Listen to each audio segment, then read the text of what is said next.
Good morning, Judge Mbenenge. Good morning, Chief Justice. Good morning, Commissioners. Are you well?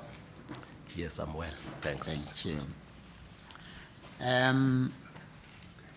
Maybe it's only proper that I leave it to you to tell us in your own words why you believe you are the right person for the position. Just brag unreservedly.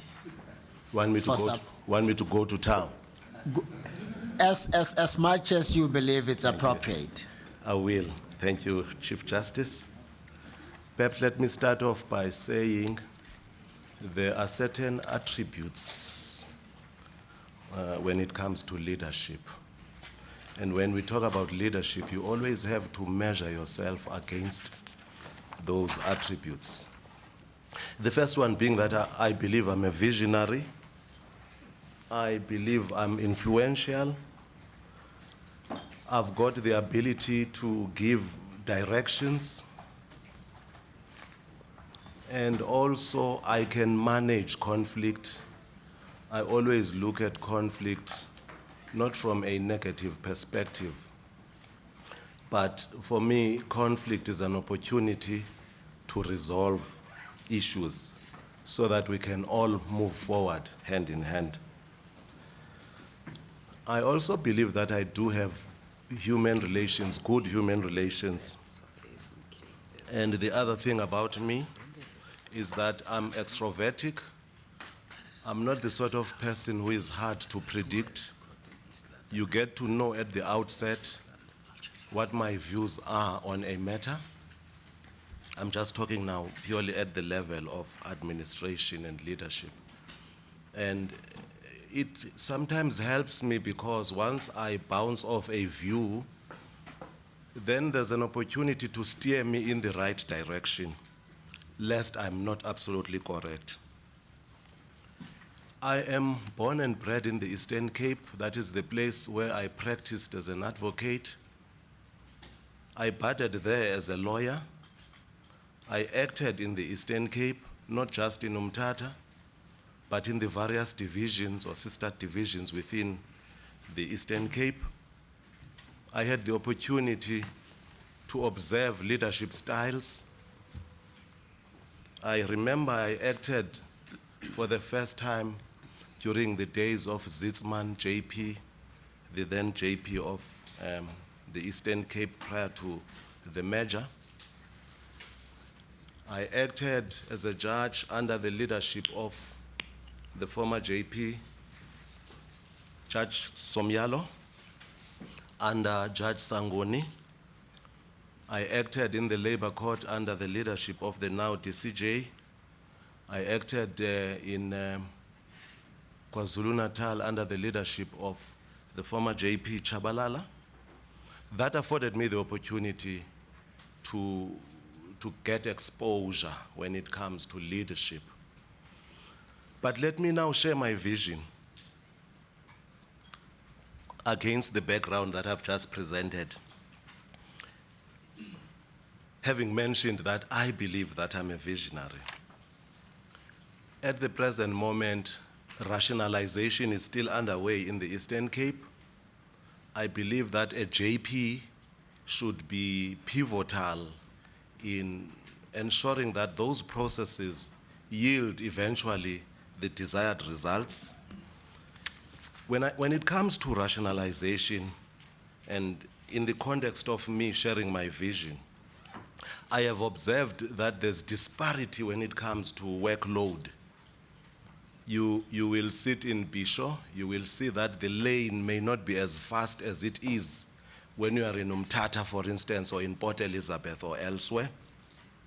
All that has to do with the fact that the jurisdictional areas, the way they are carved now, are such that the workload may not be such that it is spread evenly. There is currently, at an administrative level, a realignment of magisterial districts. There's an attempt to align them with municipal districts, but that may have a negative impact on the rationalization process. So it means a JP should be alive to that and should ensure that he influences the course one way or the other for the betterment of the governance of the division. I've addressed the issue of workload in that context. Then there is uniformity of case flow management. You will find that the idea has been embraced in Mthatha, it has been embraced in Pshaw. The idea is beginning to, let me say, it's at an inception level, because it would seem that even in Grahamstown and Port Elizabeth, the idea is gradually being bought. But at the level of my vision, all I can say is what is important is uniformity when it comes to case flow management.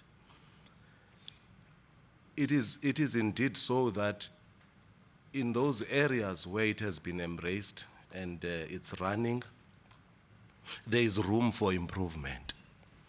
I have observed on some occasion that practitioners don't tend to treat it seriously, and it is for the judge concerned to instill seriousness on the part of practitioners. I say so particularly because there will be instances where you see that a particular firm of attorneys will have sent a candidate attorney when in fact it's an important time and it's time to get a senior partner, somebody who's alive to the issues in a case, to participate in case flow management.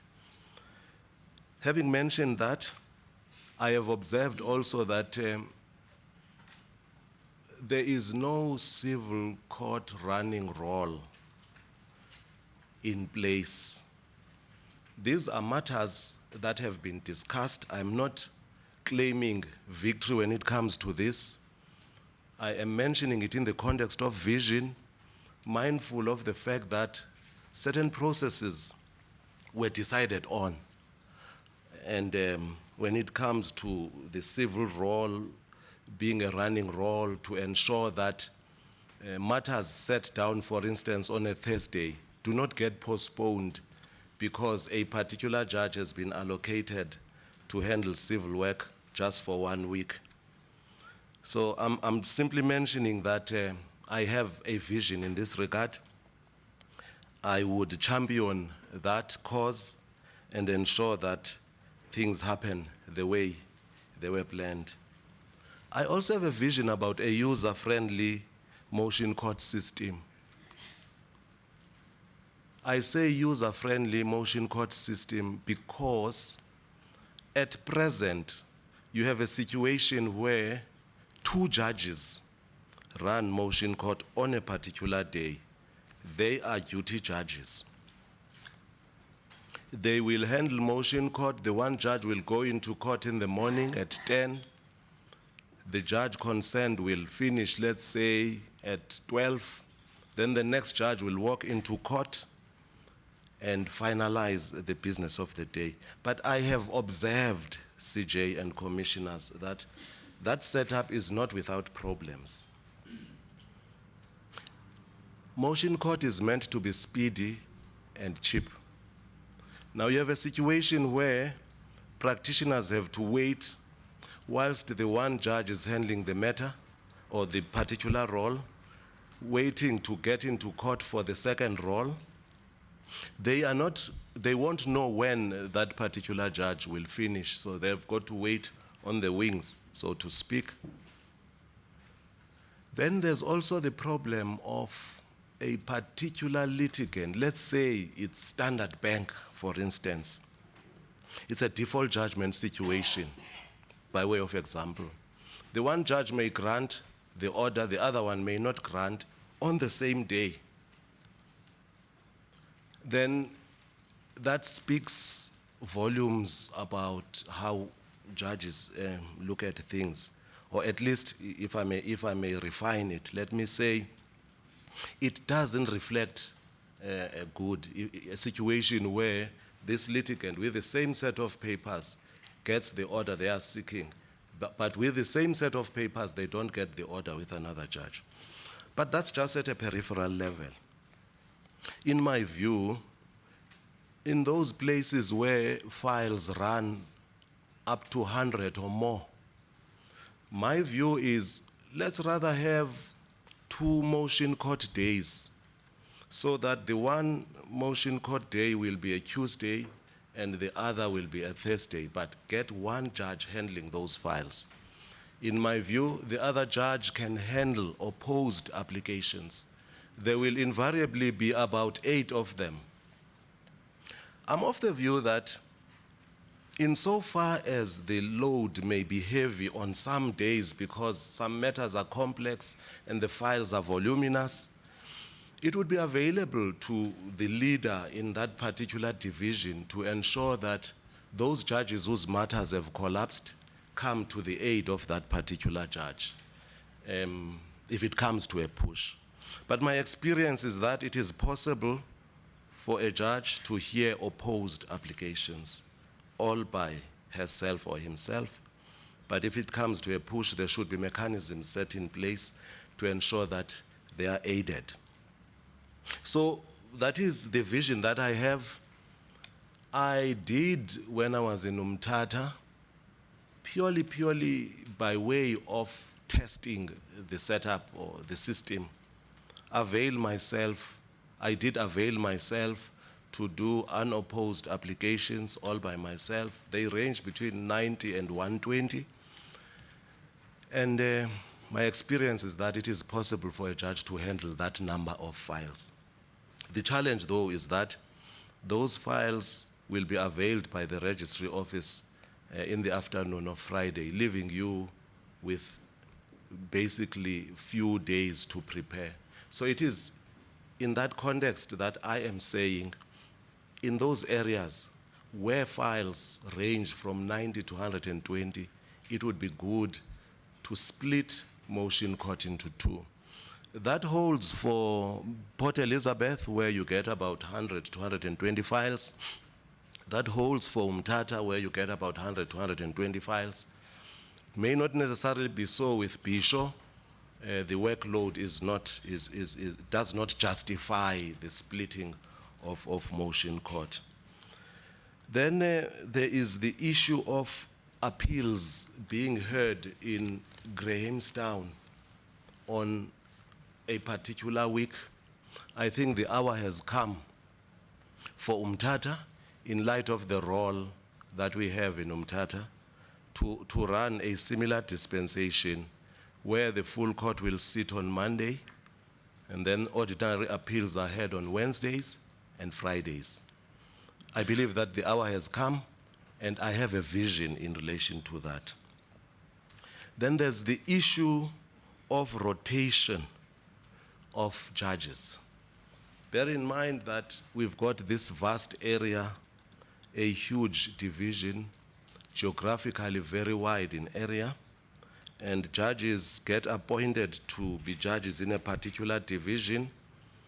I think the starting point is merely to say one must live with one's choice. If you choose to be a judge in Umtata, you may have to be a judge in Umtata. If for any reason you've got to move from Umtata to some other sister division, maybe a good case could be made. But let me not digress. Let me simply address the issue of rotation.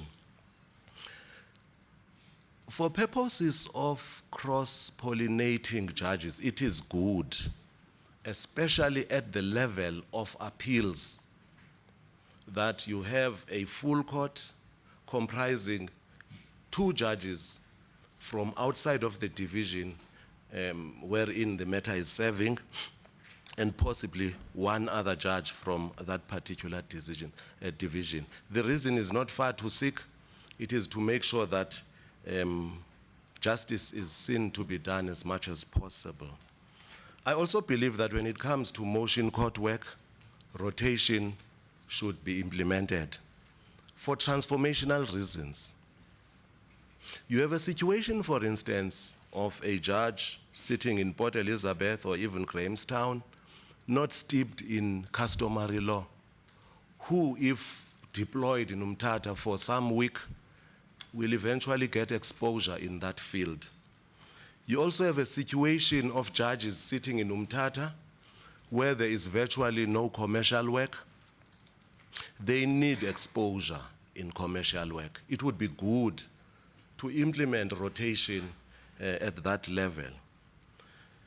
Having said that, there are financial constraints and also other resources, because the challenge ends up being a situation where judges are more on the road than being in their stations discharging their judicial functions.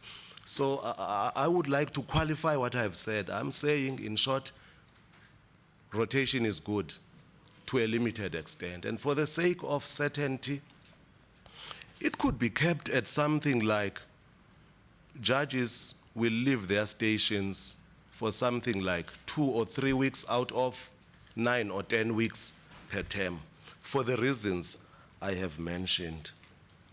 Then there's the issue of acting appointments. AJP obviously plays a pivotal role when it comes to acting appointments. And an approach which I would term trial and error would not be the best of approaches. I think the starting point is to say there are practitioners in a particular division. They appear before those judges in that division. Their skills as lawyers are gleaned when one reads their papers. Skills, writing skills. And their ability to think on their feet is also something that is gleaned in court when they appear. So when it comes to practitioners, advocates, and attorneys, there should be no problem, in my view, in identifying up-and-coming and potential judges. This is not something one can do single-handedly. Of course, one does need to interact at a certain level with legal bodies. We can't leave it there. The judiciary covers magistrates as well. Judges interact with magistrates at a certain level. We know that there are reviews from time to time, queries are issued, magistrates are called upon to proffer responses to queries raised by a particular judge. That is a moment for getting an understanding of who at least know what they are doing out there in the districts. We can't leave it at that. We don't have to be conventional. History has proved us wrong. There was a view in the past that academics do not belong to the bench. I believe they too could be elevated in fitting situations. I'm thinking, for instance, of a situation where a particular academic writes a lot on issues and judges get to know this person who is mighty when it comes to writing articles that get published. That, coupled with the training that SAJ offers, I believe we should also be able to get judges appointed from academic circles as well. One should always be mindful of the fact that we are still involved in transforming the bench.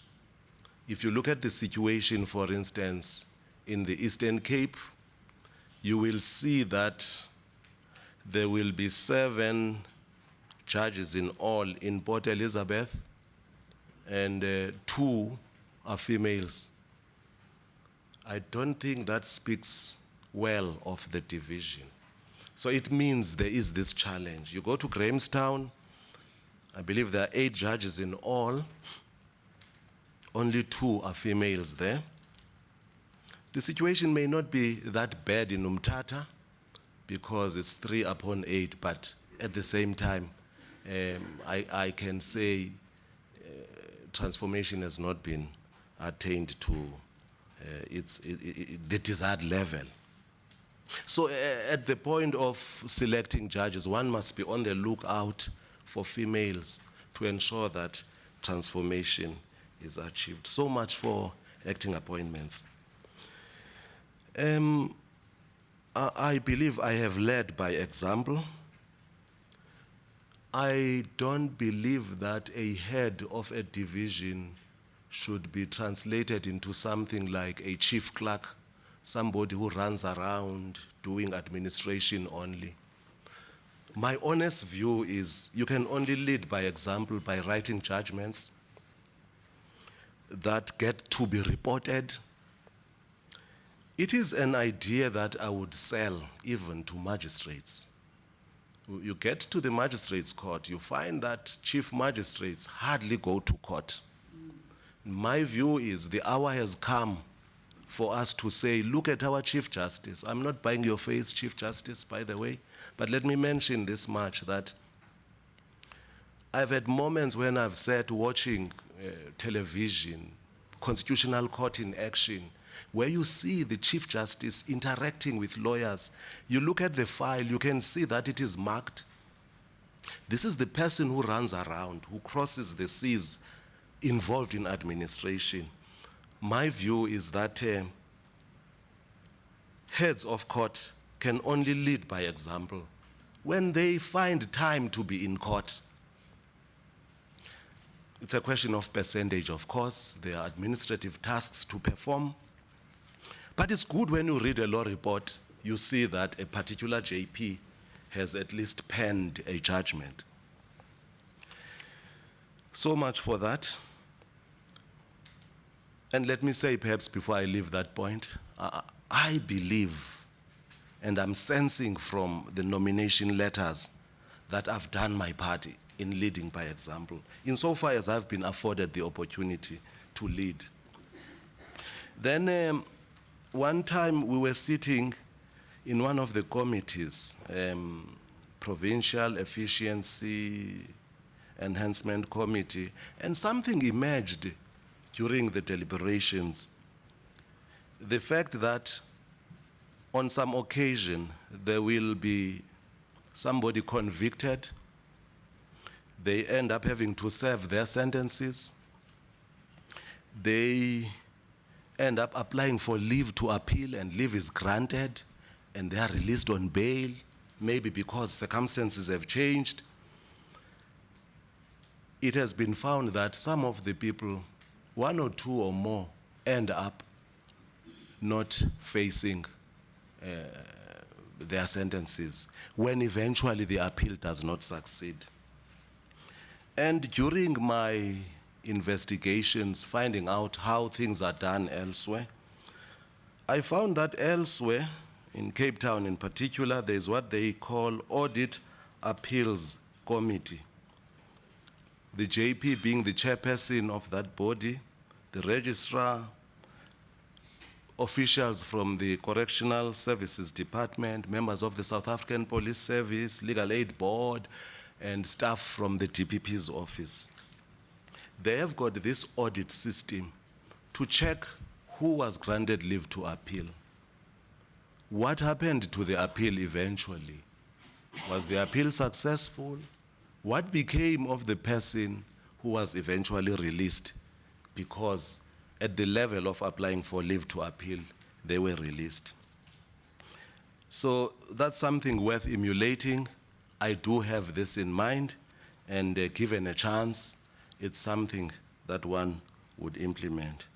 Let me also say towards the end on the issue of vision that I would live a life of promoting good relations between the bench and practitioners and other interested bodies. Having meetings held from time to time to get a feedback of what the bench is doing and where the bench may be lacking and so on. Then let me mention one last thing, and here, CJ and commissioners, I may be trampling on dangerous ground, but it's something that I can't restrain myself from mentioning. My dream is about a 5-day court week, not a 4-day court week. all over South Africa, if you go to a court, you will find that the speed tends to be slower on Fridays. Come 12 noon, after lunch, you may find that there are no courts sitting. Now, I did mention that I may be trampling on dangerous ground here. I am not sitting here to accuse anyone. I'm simply sharing a vision because my view is that the legacy that we will leave is such that things will dwindle with the passage of time. We'll get to a situation where Fridays become dies non. And once again, at the risk For the of... benefit of those who have never studied Latin, What? Dies non? Oh, Yes, dies non. non. I see. Non-court days, Premier. Non-court days. Sorry for that.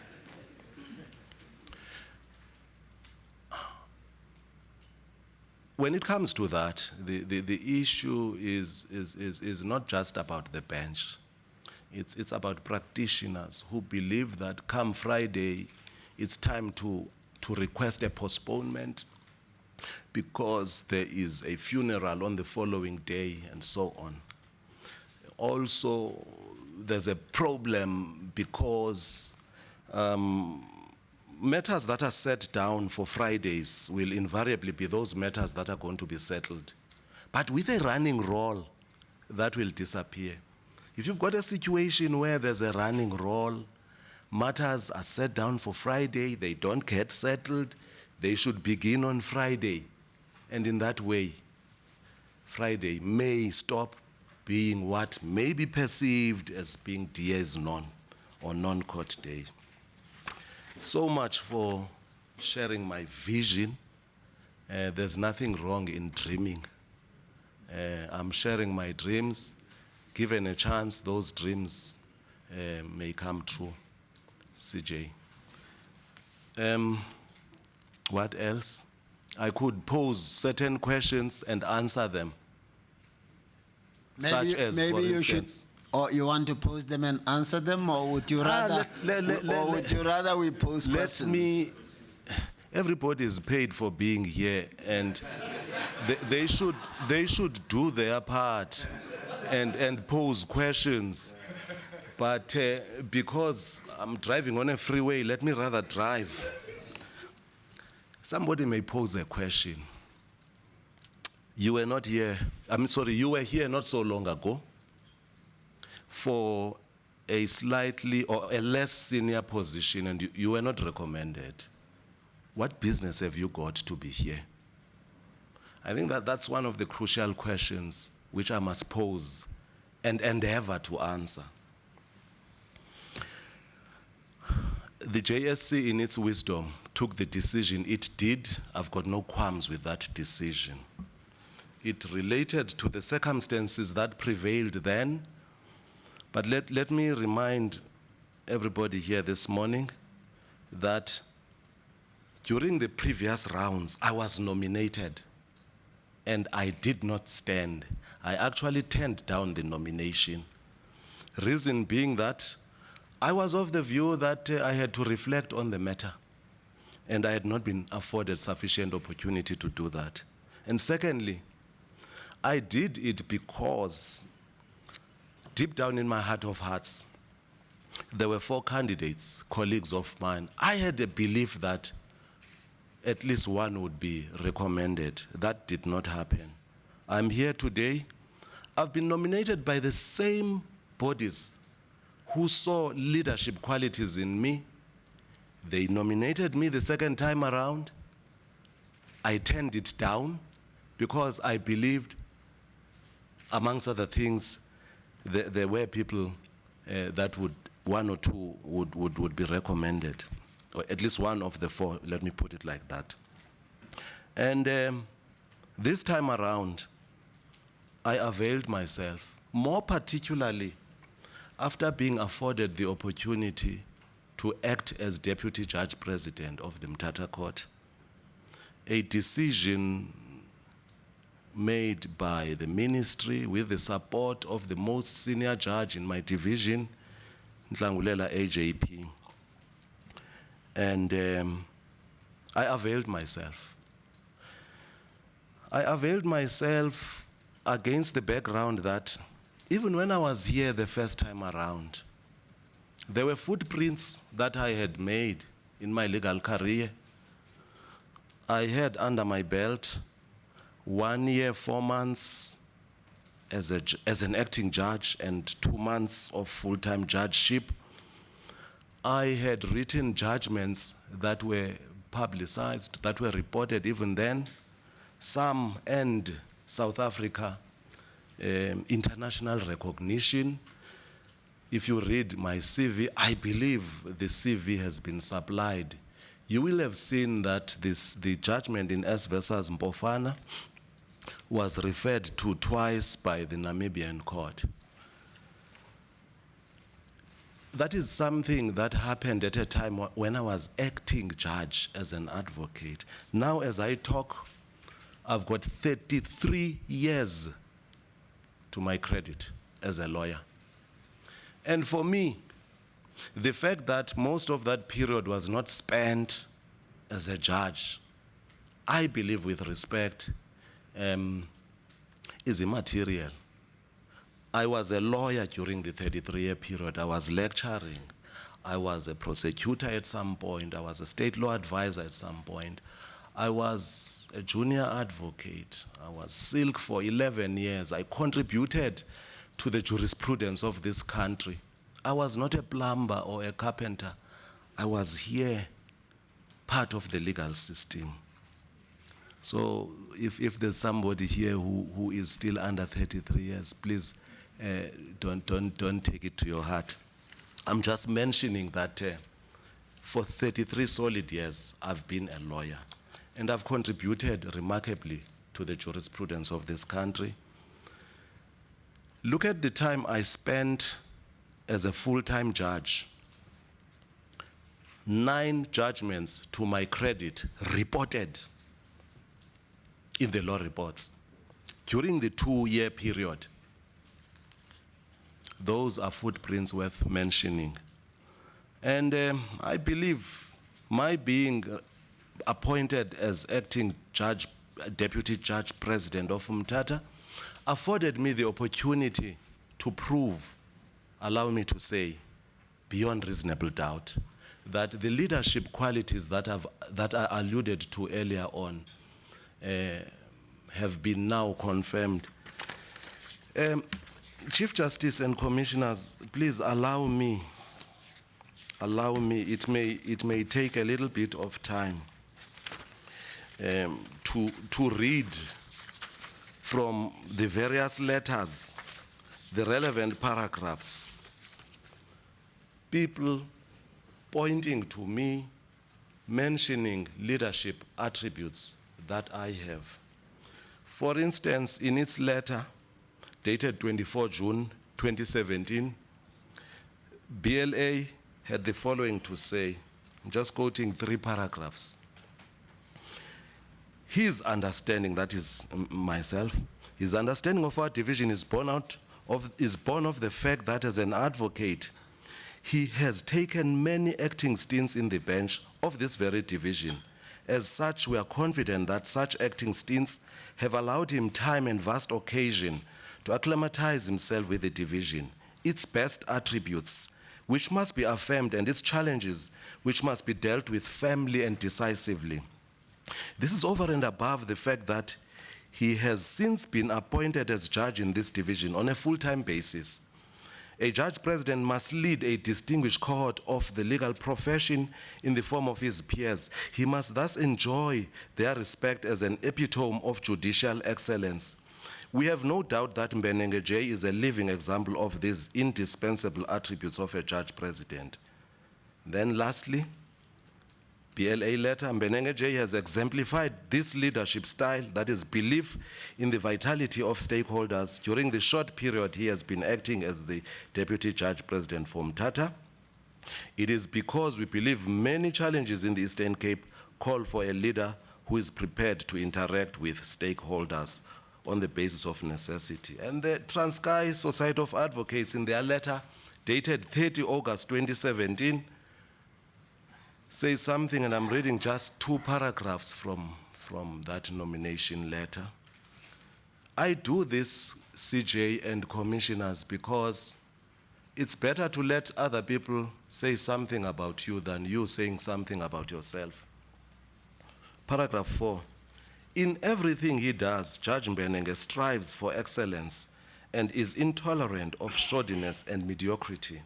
To some, he may come across as too strict at times, but the truth is that all he always wants is for the standards in his court to be kept at an appropriately high level and never to be dropped, which, in our view, is an essential attribute of a prospective judge president. A case in point is that he is currently an acting deputy judge president in our local division.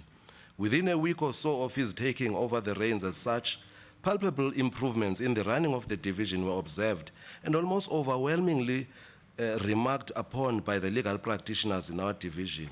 A similar trend to the entire Eastern Cape division that he would inculcate as a judge president would be most beneficial on a wider scale. And then the last paragraph of that nomination letter reads, as a judge, we consider him to be quite competent and having a firm yet fair hand in his dealings with those he interacts with. He delivers his judgments without undue delay, and their quality, in our view, are always impeccable. Displays sound reasoning and well-researched. Prompt delivery of judgment is a very essential attribute of a judge president of a division who has to lead by example. Perhaps let me pause here before I quote another letter. I counted no less than 7 judgments where I sat as part of the full court in instances where senior judges of the division actually called upon me to write the judgment, and they concurred with me in the final analysis, which means senior members of the bench in the Eastern Cape do repose their trust in me, and they respect me as a competent and capable lawyer. The nomination letter prepared by Advocate Mngandi, the paragraphs are not numbered, but it's not a very long letter, and I quote, he has in his short stint of less than a month been able to stabilize this division, resulting in a smooth running of the court that has not been seen for a while in these environs. In bringing stability to the court, he has led by example in ensuring that the courts start at the correct time and trials are progressing as they should. It is my view that if he were to lead this division, he would enable the Eastern Cape division to rate amongst the best performing divisions in the country. I have a firm belief that his appointment would be supported by the majority of structures in the profession. Close quote. And that did come to pass.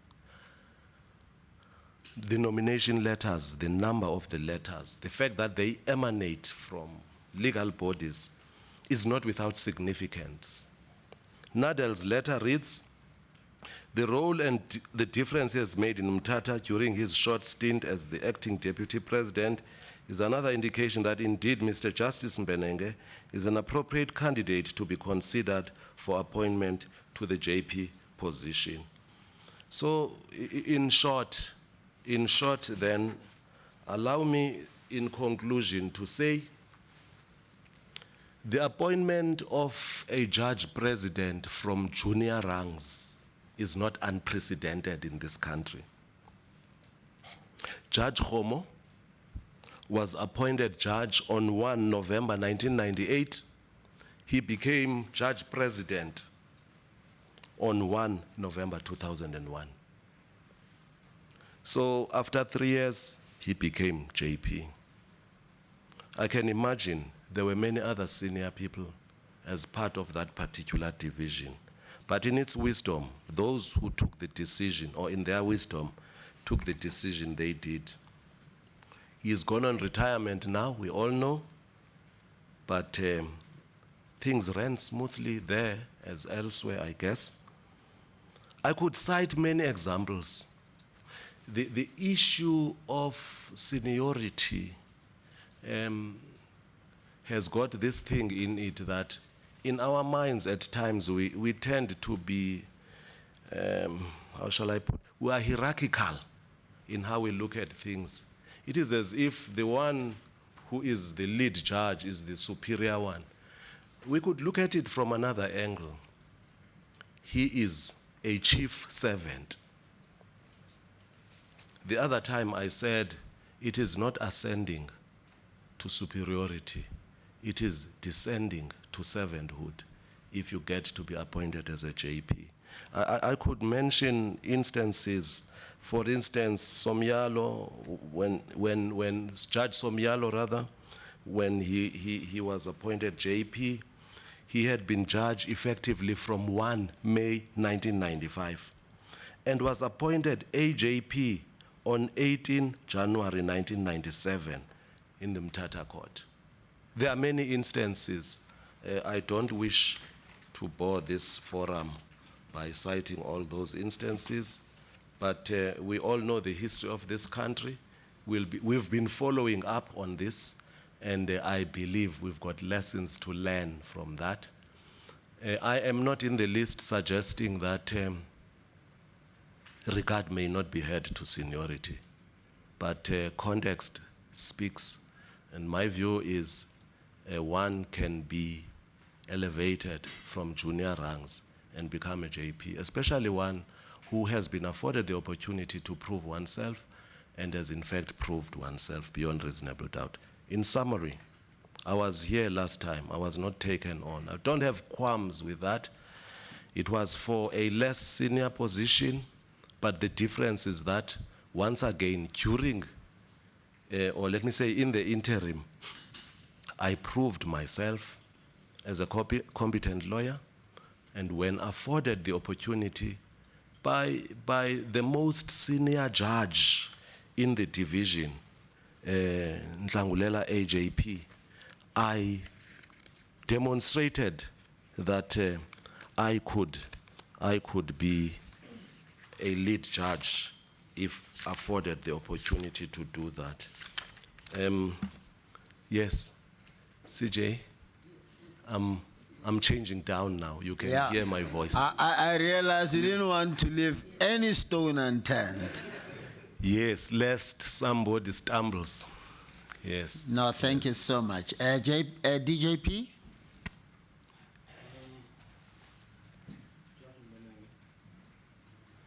You and I have been having continuous exchanges with regard to administration of the division.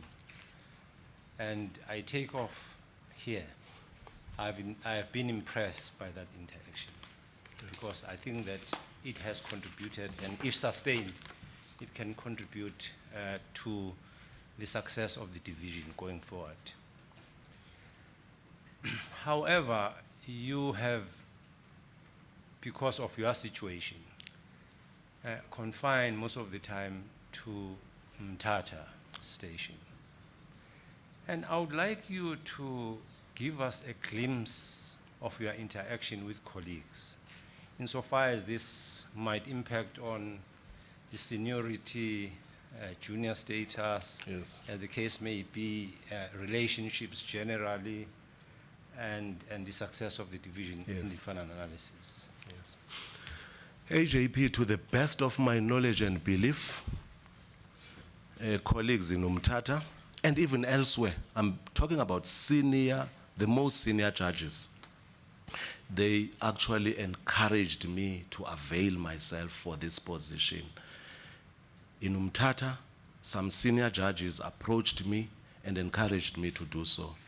You will have seen that I've cited as referees two of some of the most senior judges in our division. And to the best of my knowledge and belief, I was well received in Mthatha. After I was appointed there, with you having made the recommendation, of course, I was well received in Mthatha, and to the best of my knowledge and belief, there are no qualms from colleagues about what I have done and what I have not done. to the best of my knowledge. I cultivated a sense of transparency, being alive to the fact that, for instance, if cases collapse on Monday or Tuesday or Wednesday, the tendency is for judges not to come forward and say, send me, I'm available, I can do something for Thursday and Friday. AJP, you know that we've interacted on that subject from time to time. The issue of transparency, and I am proud to say it's an idea that I sold, and it's an idea that the two of us will continue selling in Umtata, for that matter, and elsewhere. And as far as I'm concerned, I have not had any whisper from anyone with any justifiable grounds to say, we've got this man, he's overtaken us, he is junior and we are senior. Well, of course, for the reasons I have mentioned, it would not necessarily have been a legitimate concern. Senior judges in a division, when one who is junior, competent, capable, with leadership qualities, are there to give guidance. And I think you know from your own experiences that you tapped on the resources of senior judges. You've got experience when it comes to that. And I believe as acting judge president, you were not left alone. You've got competent lawyers there, judges who have got the history of the division, who have shared with you why certain things were done in a particular fashion, and you've had to interact with that. And the same has happened to me, AJP. Thank you. I will not make a mistake of overlooking the side of the general staff in our courts, because that counts so much in supporting Yes. what judges do. Yes. What has been your impression? I raise this question because in my experience, having worked at all the stations over years, Yes. I have been receiving varied responses. I go to one station, the relationship or the response is good.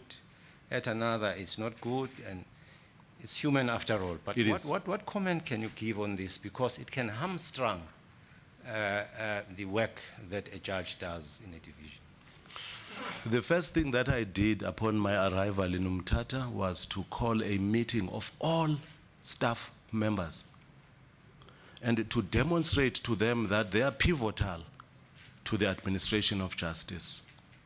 And one of the things that I harped on was the fact that even if you are a secretary to a judge, bear in mind you are not a judge. If for any reason a judge has to leave chambers, under understandable circumstances, of course, it doesn't necessarily mean that a particular secretary or PA should also follow suit. I am mentioning this because one may be seen to be very strict because one is saying, let us observe working hours. And I never gained the impression that there was mumbling after that meeting. Instead, we got cooperation from the relevant staff members. I'm now talking about Umtata because that is where I was afforded the opportunity to be lead judge. I do know that even in Bischoff, where my substantive position is, I have lived this life of saying Friday is not DA's none, even in the midst of frowns at times, where I move from the premise that if I've got to impose sentence, I will do it at 3 o'clock on Friday. And I know I've attracted frowns from time to time. But for good reasons, for the good of the legal system. And I'm not ashamed of that. And I'm mentioning this as an example. Moving beyond the four corners of Umtata, And yes, that's how far I can take my answer, AJP. And CJ, I won't make a mistake of not testing the question with regard to CFM, believing, as it were, that case flow management does help a lot in easing up judges so that they may be able to help elsewhere where there is a need for them to come in. Yes. In telling us about CFM and its implementation, you did say that it is implemented in Mthatha. Yes. You did also say that it is implemented in Pshaw.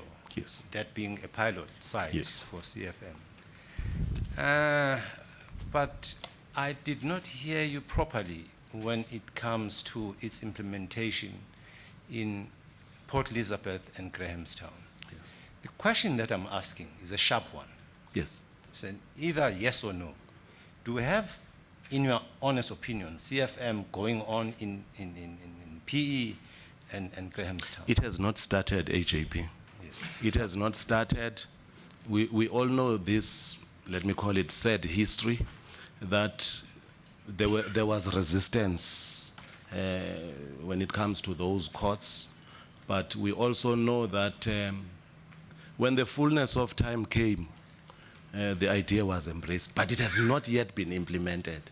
You were calling for a yes or no, but allow me to expatiate. I remember that there is a proposed judicial case flow management procedure emanating from Grahamstown quarters.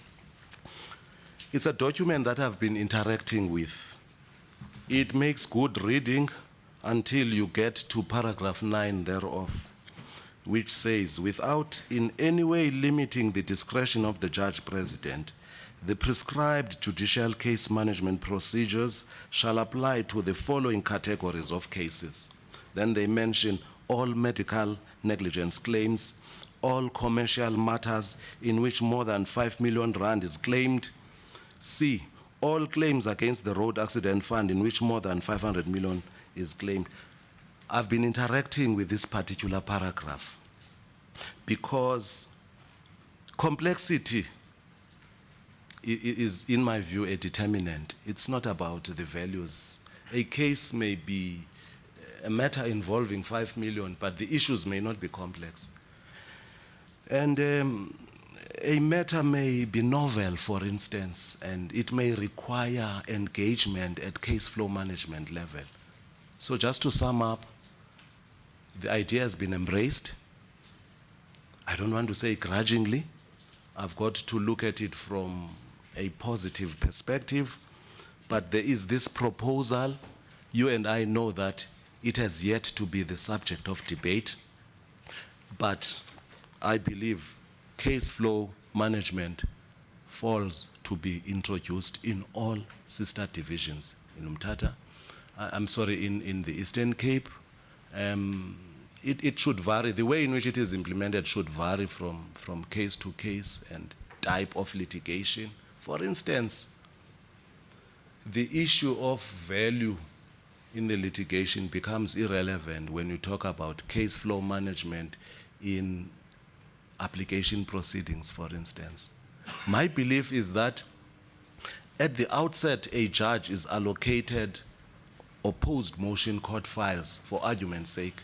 It is incumbent on that judge to call for the registrar to bring the files, the judge to go through the files, check what documents are missing, what heads of argument have not been filed, and so on and so forth, to avoid a situation where on the hearing date you get a situation where the matter gets to be postponed because somebody has raised non-joinder or some such other defense, leading to the matter not being disposed of. So the point I'm making is that case flow management seems to be limited to trial work, whereas you and I know that it's been applied when it comes to crime. I've seen it happen in Bischoff with DJP Fonseca taking the lead therein in criminal cases, and the hour has come to spread it across even appeals for that matter. So the answer to your question is, it has not been implemented. It has yet to be. The idea has been embraced, albeit that there are reservations based on what I've read, but I believe it's not something that's irresolvable. It should be resolved. The last question, Jay. What is your view with regard to the engagement of acting judges? Is it or not that they should be encouraged to go through the SAJ program, given that we are fast in the Eastern Cape running out of the pool of acting judges? Yes. Yes. What's your view on that? What plan do you have with regard to? I don't want to sound conventional, Yes. not even conservative. Earlier on, I alluded to something, which is that judges have this one advantage, including a JP or a DJP, having to sit in court, watch practitioners perform, read papers, the ability to glean that this is bench material can be gleaned from how they address court, how they write documents, legal documents, and so on. But SAJ is an indispensable tool for the development of judges. I do recall that I attended a course on aspirant judges in Cape Town some time ago. At that particular point, I had acted as a judge. I had written, reported judgments. But when I got there, I was edified. Yes. Thank you, Sir. Thank you, DJP. Premier? Thank you very much, Chief Justice. Just two questions to Judge Mbenenge. The first one is just on the case flow management. You did earlier speak to the disproportionate load of cases in the division, in the various sister divisions there. Yes. Where I thought that this case flow management is a device or instrument to try and regulate the ease with which matters are heard. Yes. Don't you find it a bit queer that in the Grahamstown and Port Elizabeth divisions, there seems to be lack of movement in the matter? I don't know if I'm characterizing it correctly, Yes. but there does seem to be what in me reads like reluctance. Don't you find it? I think, Premier, we've gone past that now. Everybody will be afforded the opportunity to state a view on a matter. I think there was a misunderstanding of what norms and standards issued by the Office of the Chief Justice were about. There was this view that this is a permissive dispensation, yet it is an essential tool to the running of cases. So I would say I found it queer then, but the way I see it now, people out there are repentant. I read this particular letter, particularly that paragraph where the endeavor is sort of to streamline this dispensation so as to deal with, certain cases, whereas it should be as wide as possible. But at the end of the day, Premier, it is for a JP to influence change, even among those who tend to resist.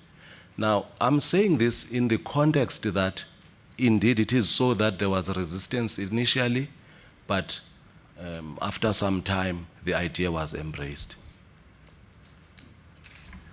No, my last one is just on the attributes you referred to earlier when you spoke. And I must say that all the other recommendations that come, they really are very impeccable, and they make a very flowery outlook. Just one question for me.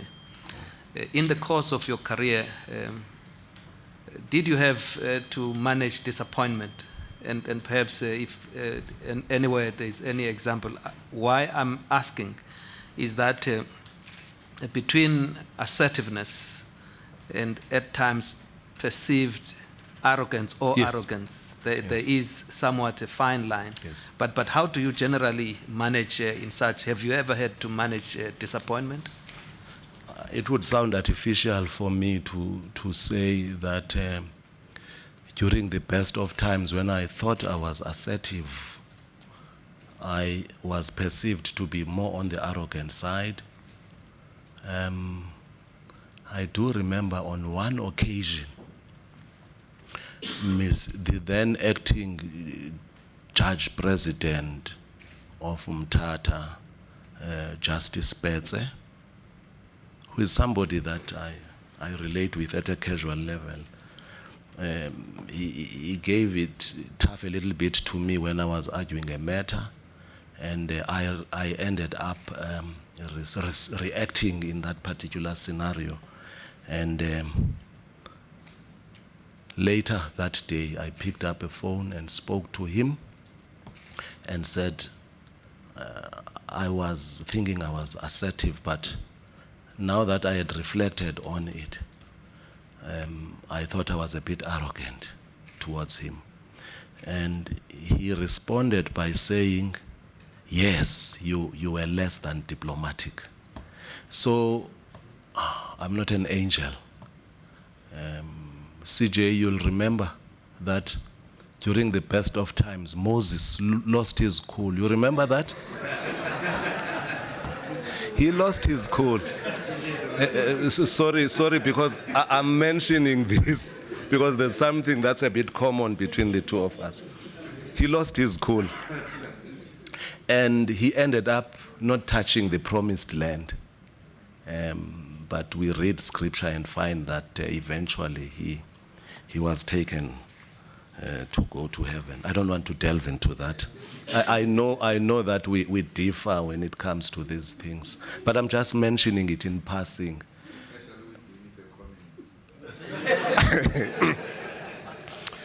You won't get my confirmatory affidavit, Commissioner Malema. I have had those moments, and AJ Pintlangulela, one of the most patient of judges, will recall that there were moments where I was a bit rough. And I've had to learn from those who are cool and collected and calm when they do things.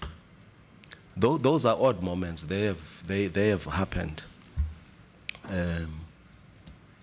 President Meyer, how did I behave appearing before you? There may have been those moments. Anyway, the long and short of it, that would have been an exception to what generally prevails. But let me harp on one thing. The ability to manage conflict is a gift that I have. The fact that if I see you and when observing that you are grumpy towards me, I'm very quick to approach you and say, it looks like there is this cloud that has descended between the two of us. And I've lived that life. Thank you. Thank you, Chief Justice. Thank you, Premier. And Acting Judge President Langulela, I apologize.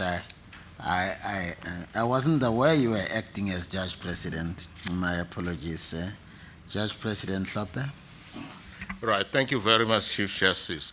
Firstly, let me disclose to this commission that I have known Judge Mbenenge for many years. We first met in Umtata in 1990 when I was an academic, and over the years, we have had a very cordial relationship. I have two questions for you, Judge Mbenenge. The first is this. We have a problem in the profession about skewed briefing patterns, whereby black lawyers, attorneys and advocates do not seem to have access to good work, which in turn prepares them to to be good judges at the end of the day. Yes. Because lawyers of today are judges of tomorrow. Yes. Right? That is the first question. The second question relates to case flow management.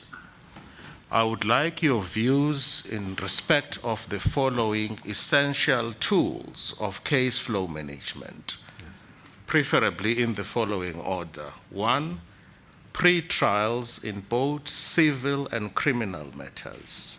Do you believe they're an essential tool, and how? Let's unpack that. 2, court-based mediation.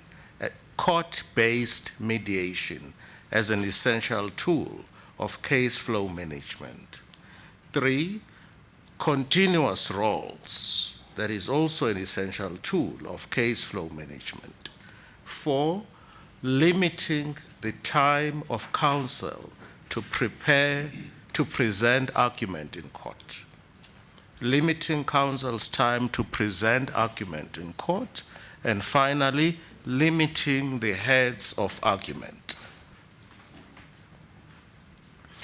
Before you answer those questions or before you elaborate in that regard, I just want to say, as far as case flow management is concerned, I come from the school of thought which says it cannot be left in the capable hands of individual JPs to do their own things, different things Yes. in our different corners. Yes. It must be coordinated, Yes. there must be uniformity. Yes. All of us must do exactly the same thing so that the practitioners who appear in Gauteng, who have to go and argue a case in Grahamstown, know exactly what is expected in Grahamstown, because the same thing is done here.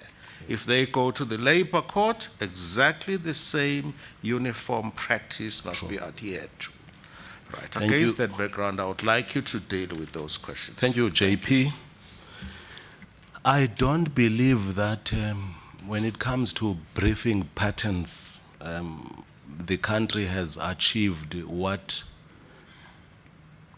has achieved or reached the threshold or the requisite standard.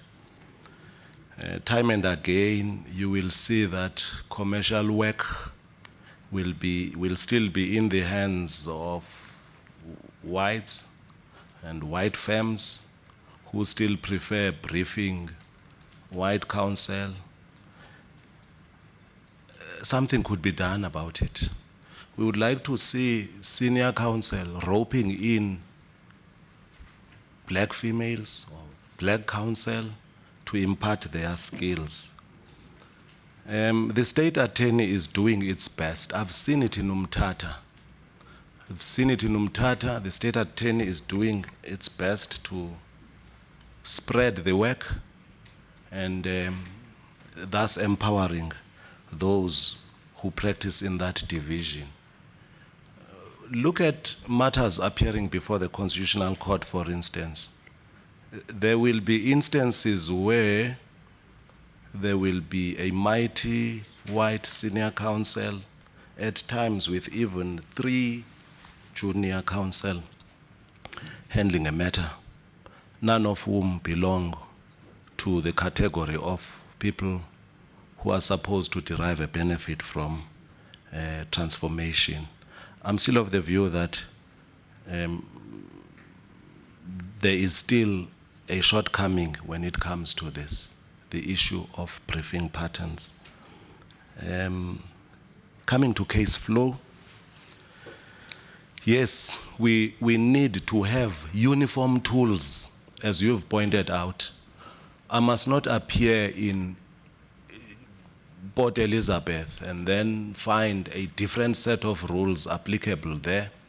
It's a situation where, if you look at the norms and standards as the Grundnorm, or let me say the fountainhead of case flow, you get an idea that it should be codified somehow. What is applicable should be applicable the country over. Court-based mediation is possible, of course not in all matters.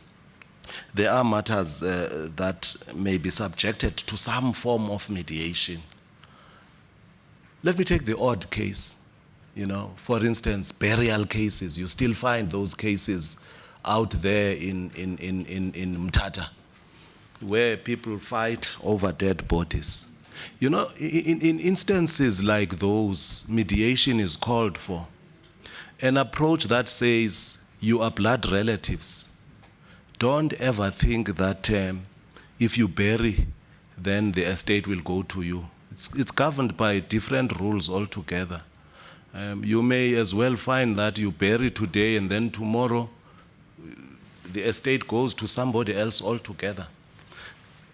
To ensure that families live in harmony, I'm making that as an example.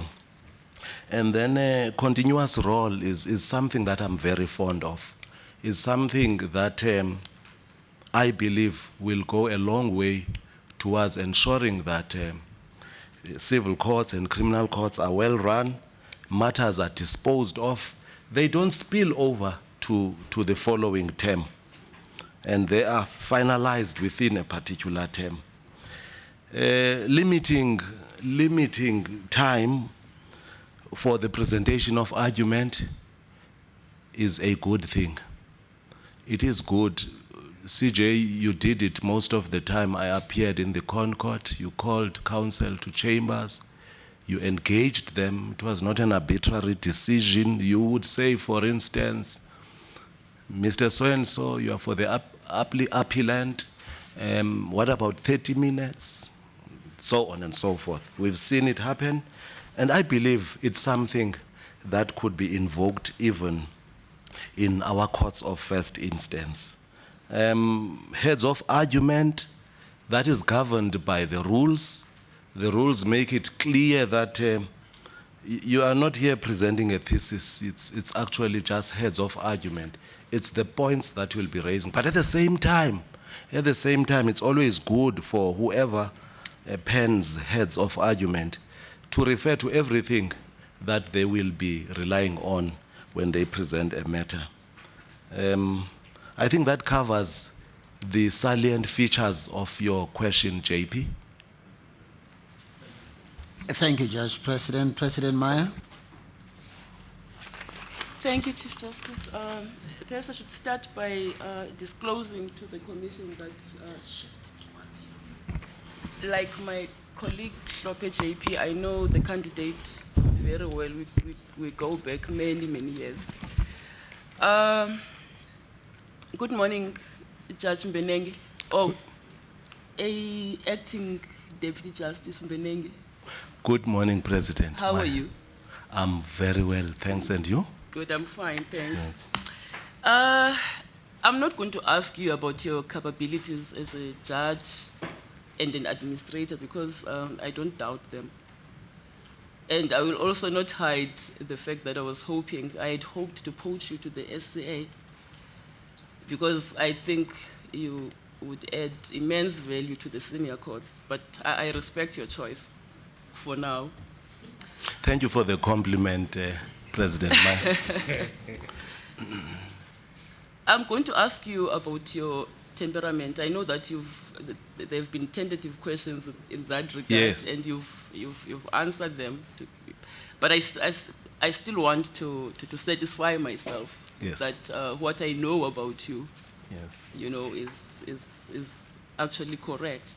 Yes. You described yourself as a forthright person, and I know that from personal experience. Yes. Now, this quality sometimes may come across as arrogance, as was pointed, yes, out earlier, and abrasiveness. Yes. Now, I want to know if it has affected your relations with your colleagues where you are acting now in any way, well, adversely. To the best of my knowledge and belief, nothing whatsoever. I relate with all of them cordially. None of them has ever come to me pointing to the fact that I stamped on them somehow.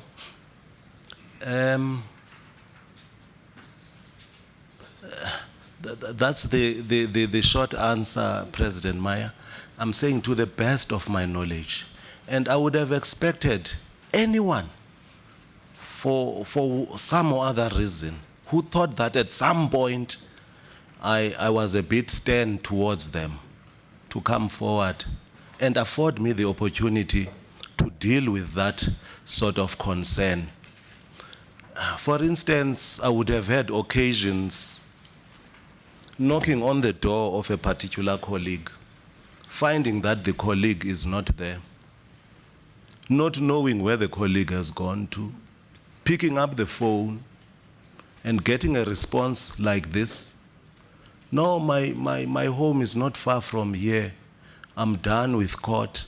And I think I alluded to that earlier on. Moments where I have actually said, at least I should be put in the picture. If for any reason a colleague must be away, at least I must be put in the picture and get to know. What happens if you go there, you happen to be working on your pool and you drown there, and I don't know that something has befallen you. Now, President Meyer, you will agree with me that at the level of us being adults, one doesn't take kindly to being steered in the right direction when somehow people come short. I earlier on alluded to the fact that transparency is something that we should continue selling. People who finalize their cases on Monday or Tuesday don't have the right to simply disappear. I know that when I pick up the phone, checking where so-and-so is, I would never have shouted to the top of my voice. I would simply have said, oh, I thought you were in your chamber. I've got a matter to share with you here. I don't know whether you follow what I'm saying. Mm-hmm. The point of substance is that if an adult is found wanting and is corrected, the response may not necessarily be positive. Yeah. That's all I can say. All right. Work is work, a job is job. Yes. I'm satisfied with your answer, Judge Mbenenge. I have a few more questions. Yes. The one relates to a perennial problem in that division. We know that the Eastern Cape Division has consistently, over many years, struggled to get competent women judges, not for lack of effort. Yes. Now, have you been able to identify the cause, and what ideas do you have to address that challenge? Let me just list them, then you can answer them all at once at the end. The first one, President Meyer, is about the problem in identifying gender diversity in that division. Mm. Despite the fact that a number of women have been given a chance to act there over and over again, but when they come here, they are found to be not appointable. When they come here? When they come, yes. Those who come here. The other question relates to problems that were brought to the attention of this commission in earlier interviews, that there are serious challenges in the magistracy. Now, if you are appointed, you would have to assume responsibility for the well-being of the magistracy as well. Yes. Now, I want to know if you've looked into that area, and what have you found, and what ideas do you have to improve the dire situation that was described to us before? Yes. The last question relates to your relationship with your competitor, Judge Fonseca. You work in a very small division, very few judges there intimately. Yeah. Now, I want to know if your candidacy now has affected your relationship in any way, and also whether if he is appointed and you are not, you will accept his leadership. Yes, thank you. Let me simply deal with the last one as number one. We relate well with Judge Fonseca. and Fonseca DJP, who is my superior at Pshaw. I know of nothing that separates the two of us as brothers. And I expect him to answer a similar question, and I can state without fear of contradiction that he will confirm exactly what I have said. There is no reason why I would not serve under his leadership if he were to be appointed and I not. I know of no reason. We traveled together yesterday flying here. We conversed about this and that. We've related well with one another as far as I'm concerned. We may be having different temperaments. I may be this extrovertic person. He may be more on the introvertic side. That's neither here nor there. As far as I'm concerned, we are relating well. I think that should allay your concern, President Meyer, in relation to that question. Then the issue about gender diversity and the fact that we've had women come here and not taken on. I was not particularly involved in the appointment of acting judges, even as a judge at that particular point in time. I'm not talking about me being ADJP at the present moment. I just have that one philosophy that there should be less of trial and error. That is a notion from which I spring. People should have proved themselves as competent lawyers. There are many women who are competent as lawyers. Well, it is said that some have had to come here and not get to be recommended to be judges. So I can't directly proffer an answer for a particular functionary who was responsible for the selection during that era. But I have shared with the Commission what my philosophy around acting appointments is.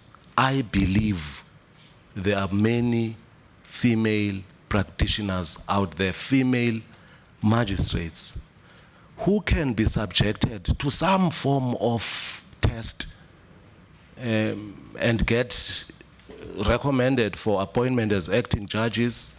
They get observed, they are monitored, they are assisted and prepared to become good judges, and eventually get to be here and appointed by the Commission.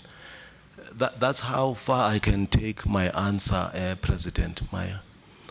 Moving from the premise that there is a way of identifying competent lawyers, potential material for judgeship, and I believe women out there do qualify.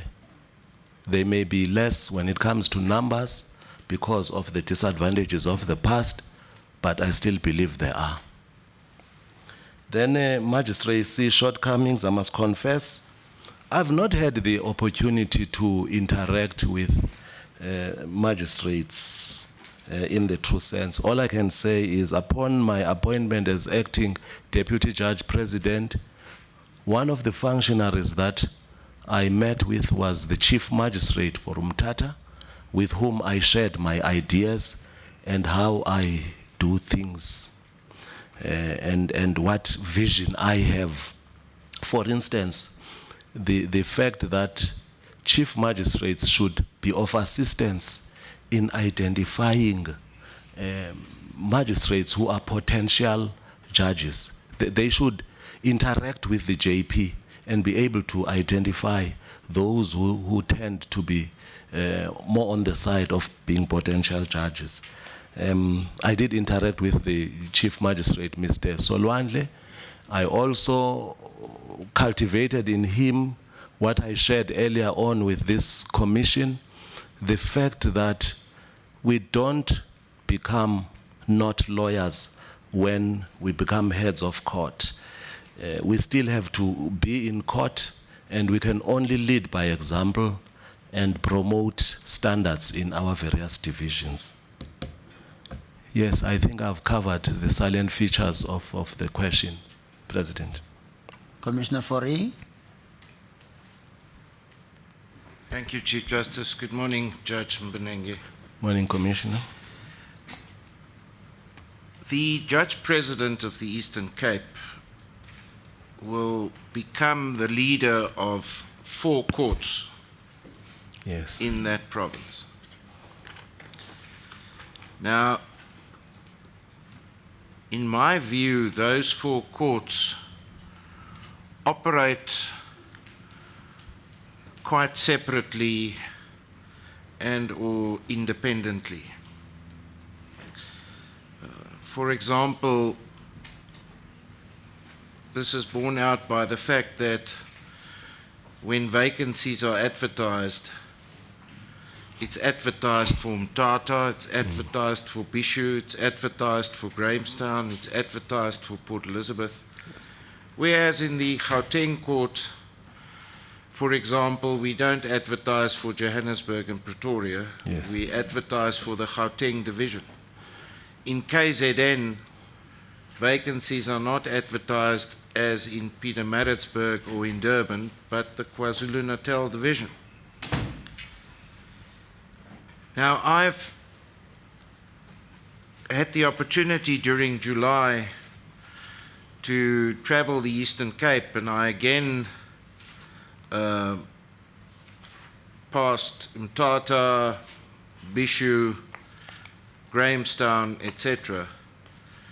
And I just yet again came under the impression that the reason for that might be the location of those 4 courts, Yes. and in particular the distances between those courts. Yes. Now, I'm a firm believer that if you are a judge president of a division, that you should have a hands-on approach. Yes. You should be there, you should be present. Yes. And the problems start when judges president are not hands-on and there and are absent.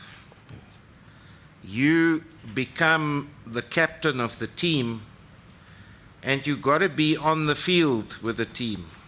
Sure. You got to lead the field, the team on the field, and it's no good sitting on the sidelines or in the pavilion starting to direct proceedings on the field when things get tough and hot. Yes. Now, if you are to become the judge president of the Eastern Cape, and it's no secret that there are concerns about the Eastern Cape and the functioning of the courts there. If you are to be the judge president, and if you ascribe to what I say that you need to be hands-on to be an effective judge president, how, and I didn't quite hear that when you spelled out your vision, Yes. how do you intend dealing with this problem of 4 courts and your hands-on presence Thank in you. those courts? My simple answer, Commissioner, is that the judge president is responsible for drawing the roster. What I have in mind is that I should be present at least per term, 1 week in each one of those divisions. Be it that I will be discharging appeal functions or Cutie or oppose motion court or purely administrative functions. I believe that I can only be hands-on, not by remote control, but I would have to be in Mthatha for something like a week. I would have to be in Bischoff for something like a week. I would have to be in Port Elizabeth for something like a week. Not necessarily as a bystander or a spectator, but there's something that I should be seen to be doing. We must also remember that two of those sister courts or divisions have got DJPs. There is a measure of respect and approaching things such that you don't invade the space of a DJP that you trust. And I think what is important is the interaction between the JP and the DJP. And for them to rhyme the same and to have the same rhythm in doing things. In my view, Commissioner, much as you would have to be there and be present and be hands-on, we should always remember that there is a DJP, that the JP must trust, that the JP must interact with. That is my answer. Judge, I'm encouraged by the fact that you said you think you need to spend time at each of those courts. Yes.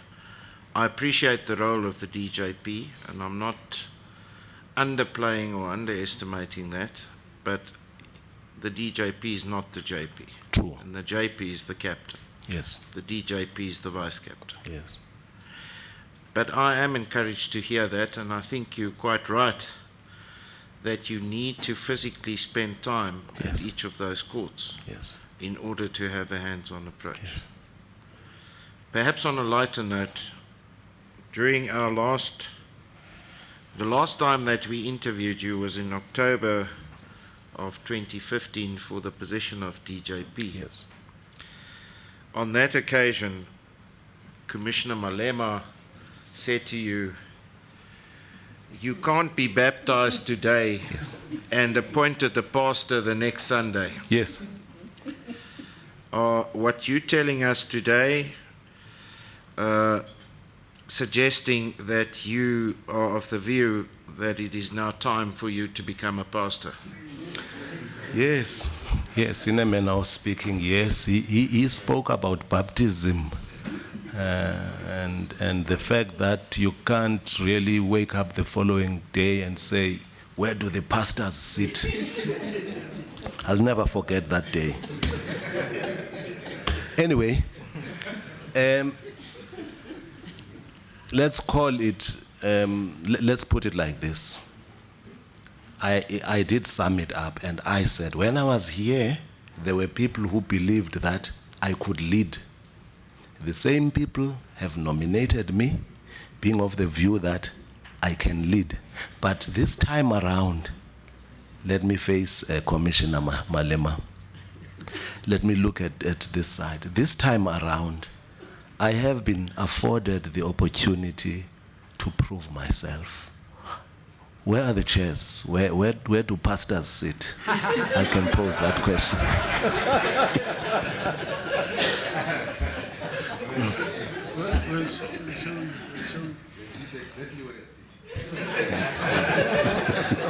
Thank you.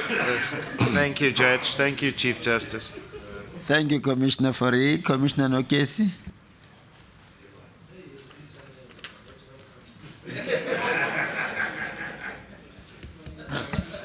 Thank you, Chief Justice.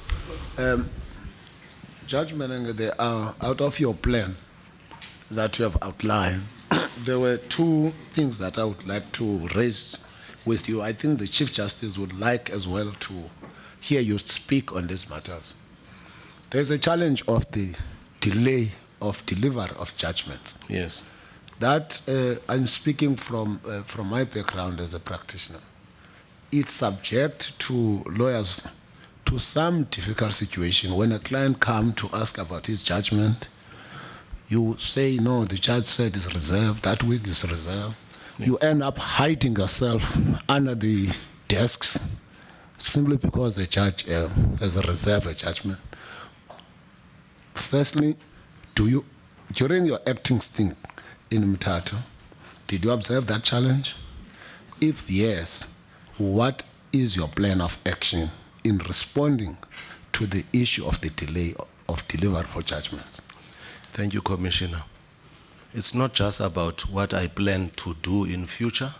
I can share what I have done, and I believe the AJP will bear me out here. The starting point is that norms and standards stipulate that if at all possible, you should be able to say to litigants and practitioners, I am reserving judgment and I will be handing it down on such and such a date. That is the starting point. Judges do this when it comes to criminal cases. They reserve judgment on the merits and they indicate when judgment will be handed down. And I don't see why there should be a difference when it comes to civil cases. But let's accept that at times civil matters involve complex issues of law. The norms and standards make it clear that judgment must, as far as possible, be handed down within 3 months. And what I have done, what I will continue doing if afforded the opportunity, or even if not afforded the opportunity, what I will influence in this division is this, that come end of the term, you circulate a form where judges commit themselves, pointing out what judgments were reserved, what dates they were reserved on. For starters, this is done at the end of the term. We all know from a reading of norms and standards that recess is not vacation. Recess is time to work on outstanding judgments, partly heard matters, and so on and so forth. That's very clear. The reason why I do it in that fashion is that when we reopen, when there's reopening or when recess is over, I circulate the same form. That form is going to tell me what judgments were written over recess. But the second time around, there'll be a column if a judgment has not been written to a finish, which says anticipated date of handing down of judgment. So that system, in my view, is a system that I would sell for the entire division. And let me mention that for the second term, I did circulate the same form. I did that when I had been acting for that particular term, May to June.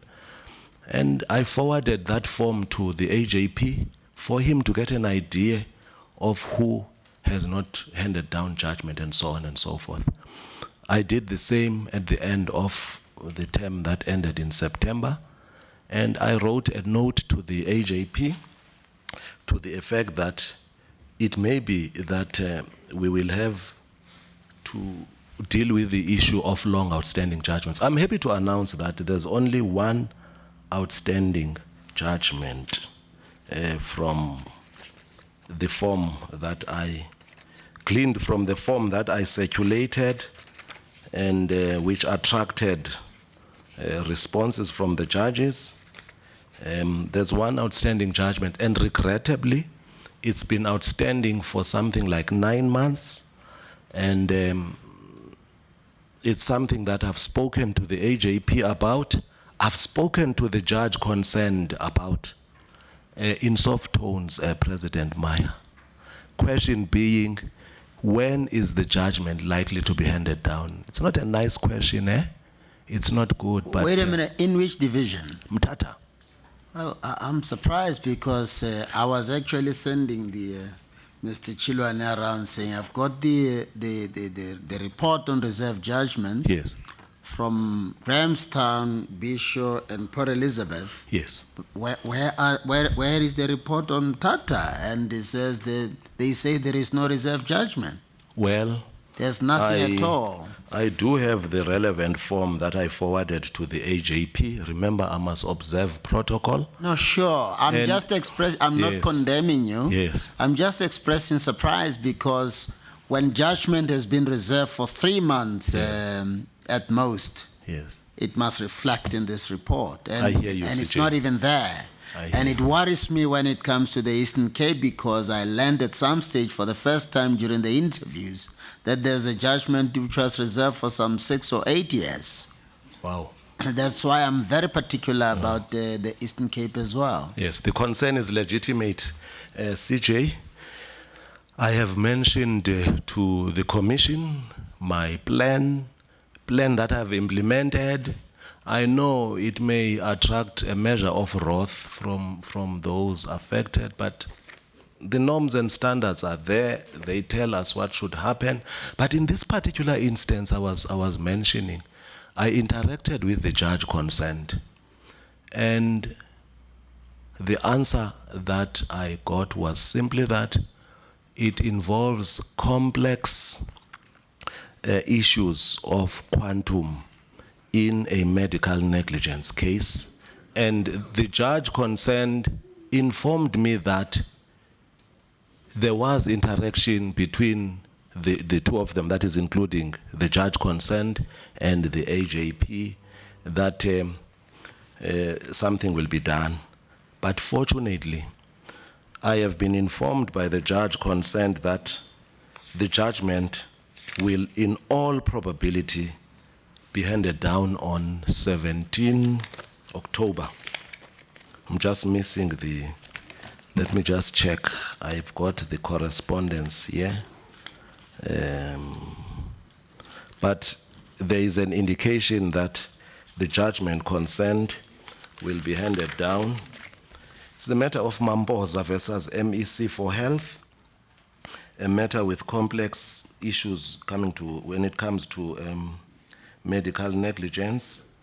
It was reserved on 2 December 2016, and the anticipated date of hand down, based on the form that I circulated, giving effect to my plan of action, it will be handed down on 17 October 2017. It's a matter that I have discussed with the AJP. So there is that plan which I have implemented, which I will continue to implement, even if it attracts a little bit of discomfort from colleagues. You have to suffer for beauty. Thank you, Judge. I'm taking comfort that you have some plan on the issue of quick delivery of judgments. Now, there is also another concern which we have, particularly from the NEEC, a committee in which I sit, the overcrowding of prison cells, particularly by persons who are, you have somebody who's granted bail, 500 bail, we cannot afford it, but is kept there. Or somebody who should not even in the first place should have been sentenced to prison. Should have, the awaiting trial prisoners. He should not have been locked. All what we should have done, given notice to the person to appear in court. Yes. Do you have any plan in responding to the issue of crowding of prison cells? Yes. These are the issues that I believe in the PECC you must have dealt with, or you must have interacted with these matters. Yes. What do you have any plan around that? Commissioner Nokiesi, overcrowding does not come about purely because people have been refused bail or have been granted bail which they cannot afford to pay, but it also crops up in instances where magistrates send people to prison because they avoid the review processes. They don't want to be queried. In relation to that, all I can say is that meetings involving the judge president and or the deputy judge president, together with officials from the Correctional Services Department and from particular magistrates' courts, would have to sit and they would have to converge and discuss these issues on a daily basis and conscientize one another in relation thereto. The only solution is, firstly, conscientizing people about the problem, identifying the relevant people, and I've mentioned the relevant functionaries, and a cure to the problem will come about easily if that approach is adopted. Chief Justice, I'm sure it will be my third question, which is the last. On the issue you outline on the role, the running role, civil role, and all that, case flow management, also in application or in motion proceedings? Because it seems as if the understanding is that this case flow must only be on trials. Yes. Now, my question, particularly with regard to the Eastern Cape and in Umtata, where urgent applications are simple denied of their urgency by a judge. Once there is a notice to oppose, it just pushes back, and then it's just become an ordinary application. What is your view on the establishment of an urgent court motion that is there, is running parallel to the motion court? Yes. Earlier on, I alluded to decentralization of functions from 2 judges who are called Cutie judges during a particular week. A situation which, in my view, is not appropriate a tapping of resources. I mentioned that it should be possible for one judge to entertain unopposed applications. And in those courts where unopposed applications exceed 60, 70, or 100 for that matter, you can then have 2 courts, one court running on Tuesday and another on Thursday, presided over by the one judge. But over and above that, that judge should hear urgent matters. Urgent matters should belong to that judge, because invariably that judge may complete the role on a particular day by 11:30 or 12 noon, and we'll have to deal with certificates of urgency and urgent opposed matters. So the dispensation that I alluded to earlier on should, in my view, take care of the concern that you've expressed. Last question now. This is the last question. This relates now to you personally. There is a perception, or if you can comment to this question, because I don't have anything written with me, so you can simply, you don't want to, that you are sort of an aloof person, and that you among the practitioners, you do prefer a lot of senior counsels more than the attorneys. What is your response on to those matters? Yeah, the concern, it's not even a complaint, it's very illegitimate. I'll tell you why I say that. At a time when I was chairperson of the bar, I'm going to mention no less than 3 attorneys who were appointed to become judges because of my influence. I'm going to mention them. AJP Ntlangulela, Justice Spetze, who is now serving in the SCA. Who else? I'm not certain in the case of the late Tukada, who was also an attorney. You'll remember earlier on I alluded to my vision about acting appointments. I did not confine it to advocates or senior counsel for that matter. The fact that I was senior counsel at some point would not justify me preferring advocates and senior counsel over other practitioners from other branches. I presented a broad picture. Even an attorney can outdo an advocate. I've seen this happen, Mr. Commissioner Nokies. I've seen attorneys appearing against advocates and articulating their points in a more structured fashion than what advocates have done. So there is no basis whatsoever for this perception which you've shared with the Commission. I interacted with attorneys. I have encouraged attorneys to consider at times, moving from the conventional school of thought, some to go for advocacy and others to become judges.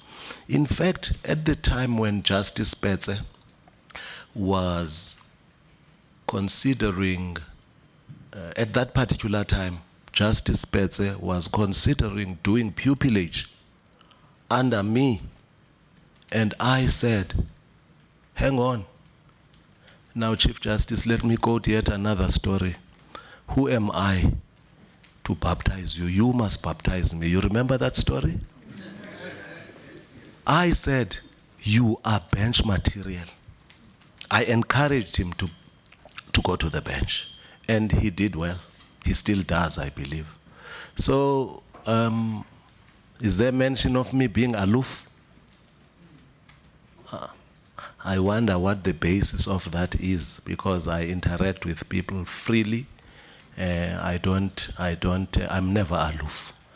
And there are many people here that I've interacted with. They will bear me out. There is an element of being a social giant on my part. And people will bear me out, those I've interacted with. Thank you. Yes. Thank you, Commissioner Nokesi. Dr. Mseka? Judge, I am honorary professor at Nelson Mandela University. And when I lectured the LLB students, they confronted me with a problem of preparing them to become unemployed graduates. Now, when I try to find out how does that happens, they say because we get academics who have no practical experience to teach them. Now, I was very encouraged to hear that you advocate that academics should also be eligible for appointment as judges. Yes. Do you have some ideas as to how these academics can be prepared so that they don't just hold a stream of degrees, but when they are in court, they don't even know when is the time to stand up or to sit down? Yes. Secondly, you haven't mentioned anything about judges' clerks. Do you think that there should be more space created for judges' clerks so that apart from pupillage, we can then start grooming young lawyers to become advocates and judges from that level? Yes. On the issue of judges' clerks, I would add researchers, court researchers. Deployed. That's another name for it. Yes. That's another name Thank for you, it. CJ. Yeah. Deployed in the various divisions. I have actually, in so many words, encouraged some of them, having gleaned through my interaction with them their writing skills, to do pupillage or go for candidate attorneyship. In my view, that would be the best way of going about. Commissioner, we can sum it up by simply saying a JP must have her or his eyes wide open all the time to identify people with the necessary skills and the potential to become judges. And in my view, history, as I said earlier on, has proven us wrong. I've read some judgments penned by persons who were never practitioners. Maybe let me not mention names of people who had not practiced and were academics and had touched a few court premises as presiding officers here and there, mediation here and there, conciliation, and they ended up being judges. So there's no scope for being dogmatic. We should open our doors wide. The only thing that I said earlier on was academics come from the academic world. What is important is identifying them with the potential they have and steer them in the direction of judgeship, encouraging them to go for aspirant judges courses, affording them the opportunity to act, and structuring that process. You can't just throw somebody in the deep end and expect that they will sit in the opposed motion court when they have not started with unopposed and so on and so forth. So there should be a structured way worked out to accommodate even academics, in my view. But one question. Mindful of the workload in the judiciary, would you support an idea that judges should also give lectures at universities so that students can come face to face with people who deliver the judgments that they read? That would be a good idea. Practical exposure for students. The last one, I lectured at UNISA for 10 years as senior lecturer. We had a journal called Codiculus, where we would criticize or analyze judgments all the time. Would you support an idea where one says, let's have journals, student or academic journals at universities, where academics and students are given an opportunity to engage with these judgments that are being handed down and show the merits and demerits, and in a way that judges would not feel that they are being attacked. Yes. Constructive criticism is part of development in any situation. I don't believe judges should not take kindly when constructive criticism is offered. That's all I can say. Thank you, Prof. Commissioner Norman? Thank you, Chief Justice. Good morning, ATJP. Morning, Commissioner Norman. Good morning.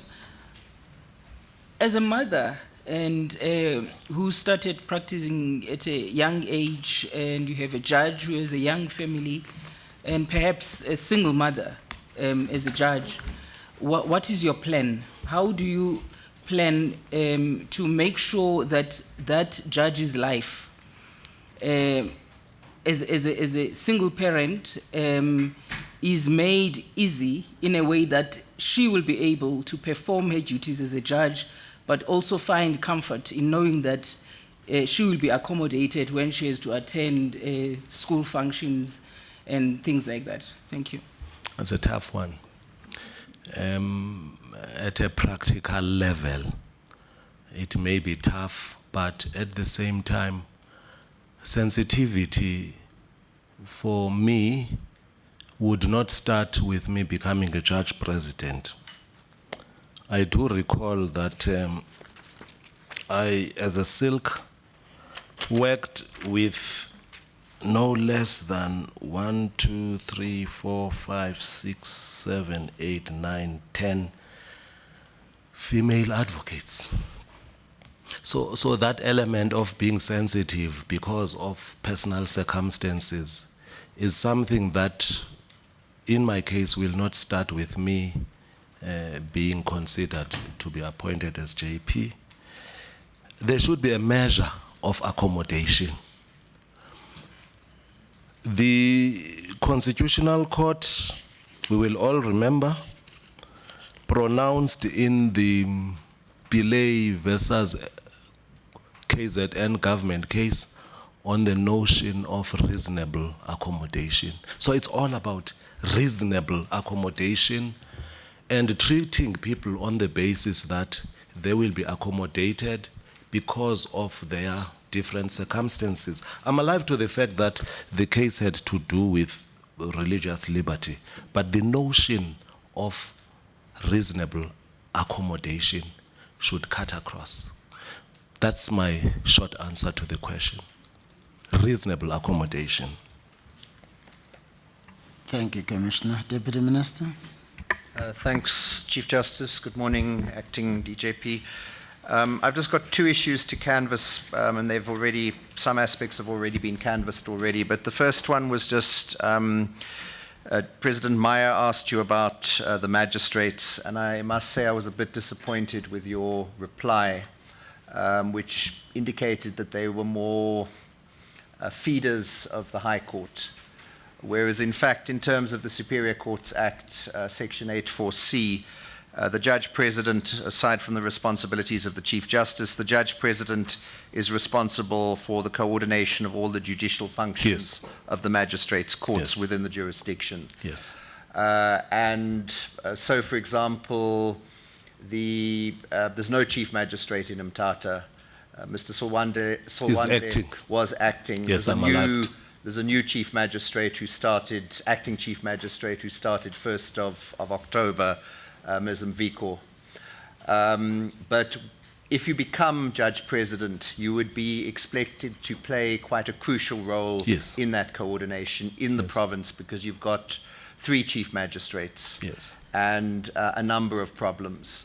You had the problem in Mthatha about 2 years ago where practitioners didn't want to use the regional court for civil matters, and so they came and crowded the High Court. The High Court, That did, I think, largely get addressed. I don't know if you've got any comments on it, but that's the role you would be expected to play.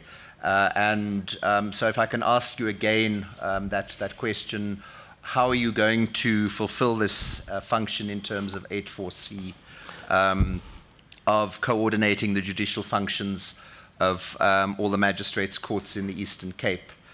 The second question was also partially canvassed by Commissioner Fourie, but given that you've got 4 courts in the province, and the 2 busiest courts are at either end of the province, and then you've also got the magistrates who are also have a number of challenges in the Eastern Cape, are you going to have the energy to do all this?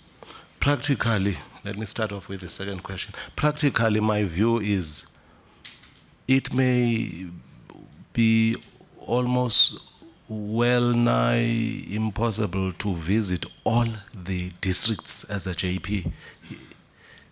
You've alluded to the fact that there are 3 chief magistrates. The interaction should be at that level. The tools, the working tools to assess and check on what is happening should be at the level of the JP interacting with the various chief magistrates, Commissioner.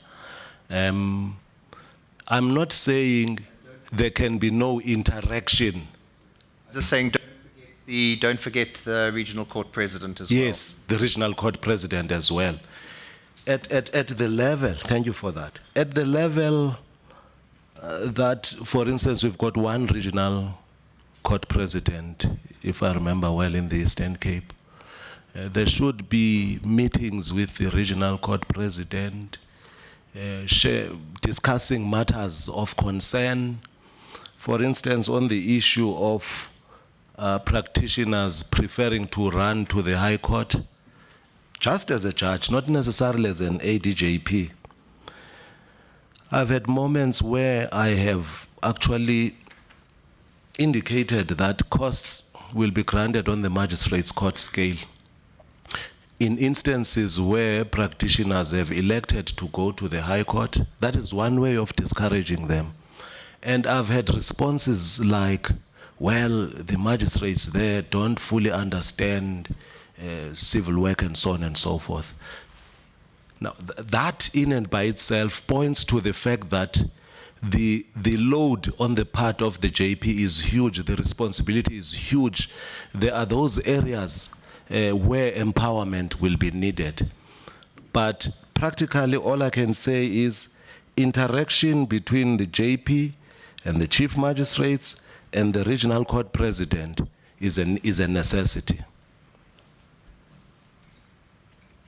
Then there was this about 4 courts, Commissioner. The question was, will you have the energy? Oh, yes. I've contextualized it. Yes. I've contextualized it. Yes, the energy to the extent that there is a level at which one must interact with the relevant functionaries heading the various stations and not necessarily being at the stations at all given points in time. There will be occasions when it will be necessary to actually pay a visit to a particular court because there are concerns that the facilities are not up to scratch, and one would have to deal with that head on. Thank you, Commissioner. Well, for what it is worth, even if there are no concerns, from time to time I visit magistrates' courts and it has proved to be beneficial. That's worth emulating, Chief Justice. Thank you for that. Commissioner Schmidt? Thank you, Chief Justice. There seems to have been much emphasis on the fact that you're relatively junior in terms of the standing of a judge, which in my view shouldn't be a problem as long as you've got the ability, the personal traits to lead the division successfully. My concern is more along the lines of what the acting JP stated, and that is that your success seems to be confined to Mthatha, and that there appears to be a lack of a perception of interaction with judges of other divisions, which may be bigger and may handle more cases. Now, there is a risk factor attached to that, appointing someone who hasn't had the opportunity of acting as JP for that division then. I seem to be looking for a way of dealing with that concern, which I haven't heard you dealing with it in terms of the question by the Deputy Minister saying, this is how we'll deal with the magistrates.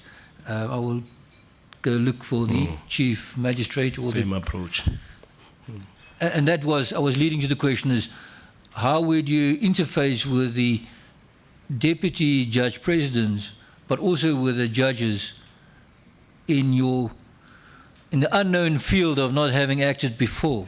And what kind of approach would you take? What kind of? Perhaps let's view it from this angle, Commissioner.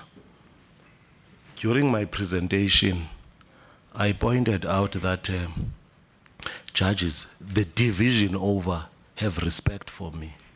Now, if you look at the CV, look at the judgments that I've penned. They are not confined to Pshaw, where I'm stationed. There are judgments written in relation to Port Elizabeth cases, Grahamstown cases. One earns respect in the course of interacting with colleagues when one is deployed to the various subdivisions or sister divisions. Perhaps let me add and say some of the most senior judges, even in those divisions, have encouraged me to avail myself. And in so many words, I also alluded to the fact that I have penned full court judgments, some of which are reported, pointing to the fact that in those instances I wrote those judgments. And in fact, I did so because I had been requested by the senior judges themselves. They could only have done that purely because they trust my judgeship. So there is that trend generally.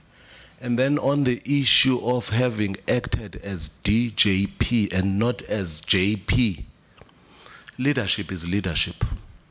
That's how I can approach it.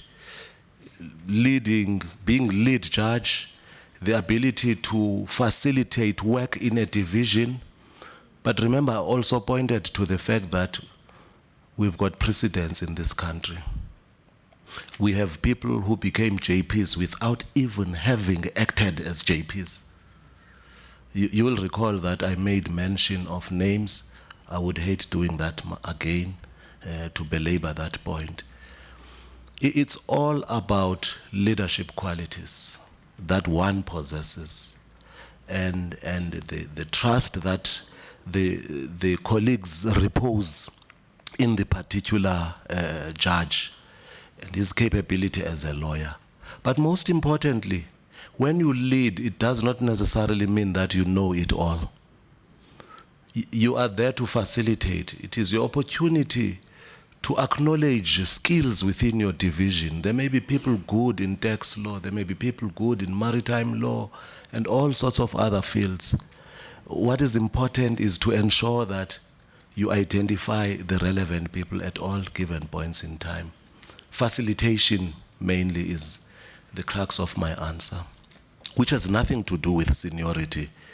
The ability to be a facilitator can be found even in a person who is junior.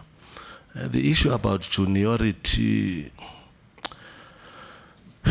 is you know, it's hard for one to move from the premise that one who has been a lawyer for 33 years is junior.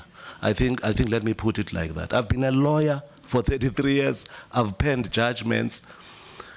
I was silk. I was involved in high-profile cases before the Concord, before the SCA.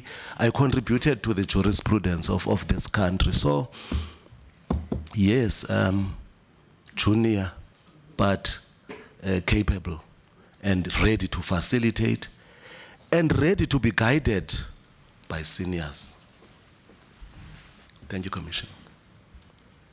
Thank you, Chief Justice. Thank you, Commissioner Schmidt. Maybe so that you don't belabor that point again, my colleague and friend, the President of the Federal Constitutional Court of Germany, came straight from the university to become president of that court, and is one of the finest you can ever come across. Yes. And Robert was a most junior judge, the Chief Justice of America, so please don't go back there. I won't, but perhaps allow me to quote what Frankfurter once said in relation to the appointment of a Chief Justice, not a Judge President. I quote, "The most relevant things about an appointee, that is as Chief Justice, are his breadth of vision, his imagination, his capacity for disinterested judgment, his power to discover and suppress his prejudices. Throughout history, the Supreme Court of America has called for statesmanship, the gifts of mind and character fit to rule nations." Nothing is said about seniority.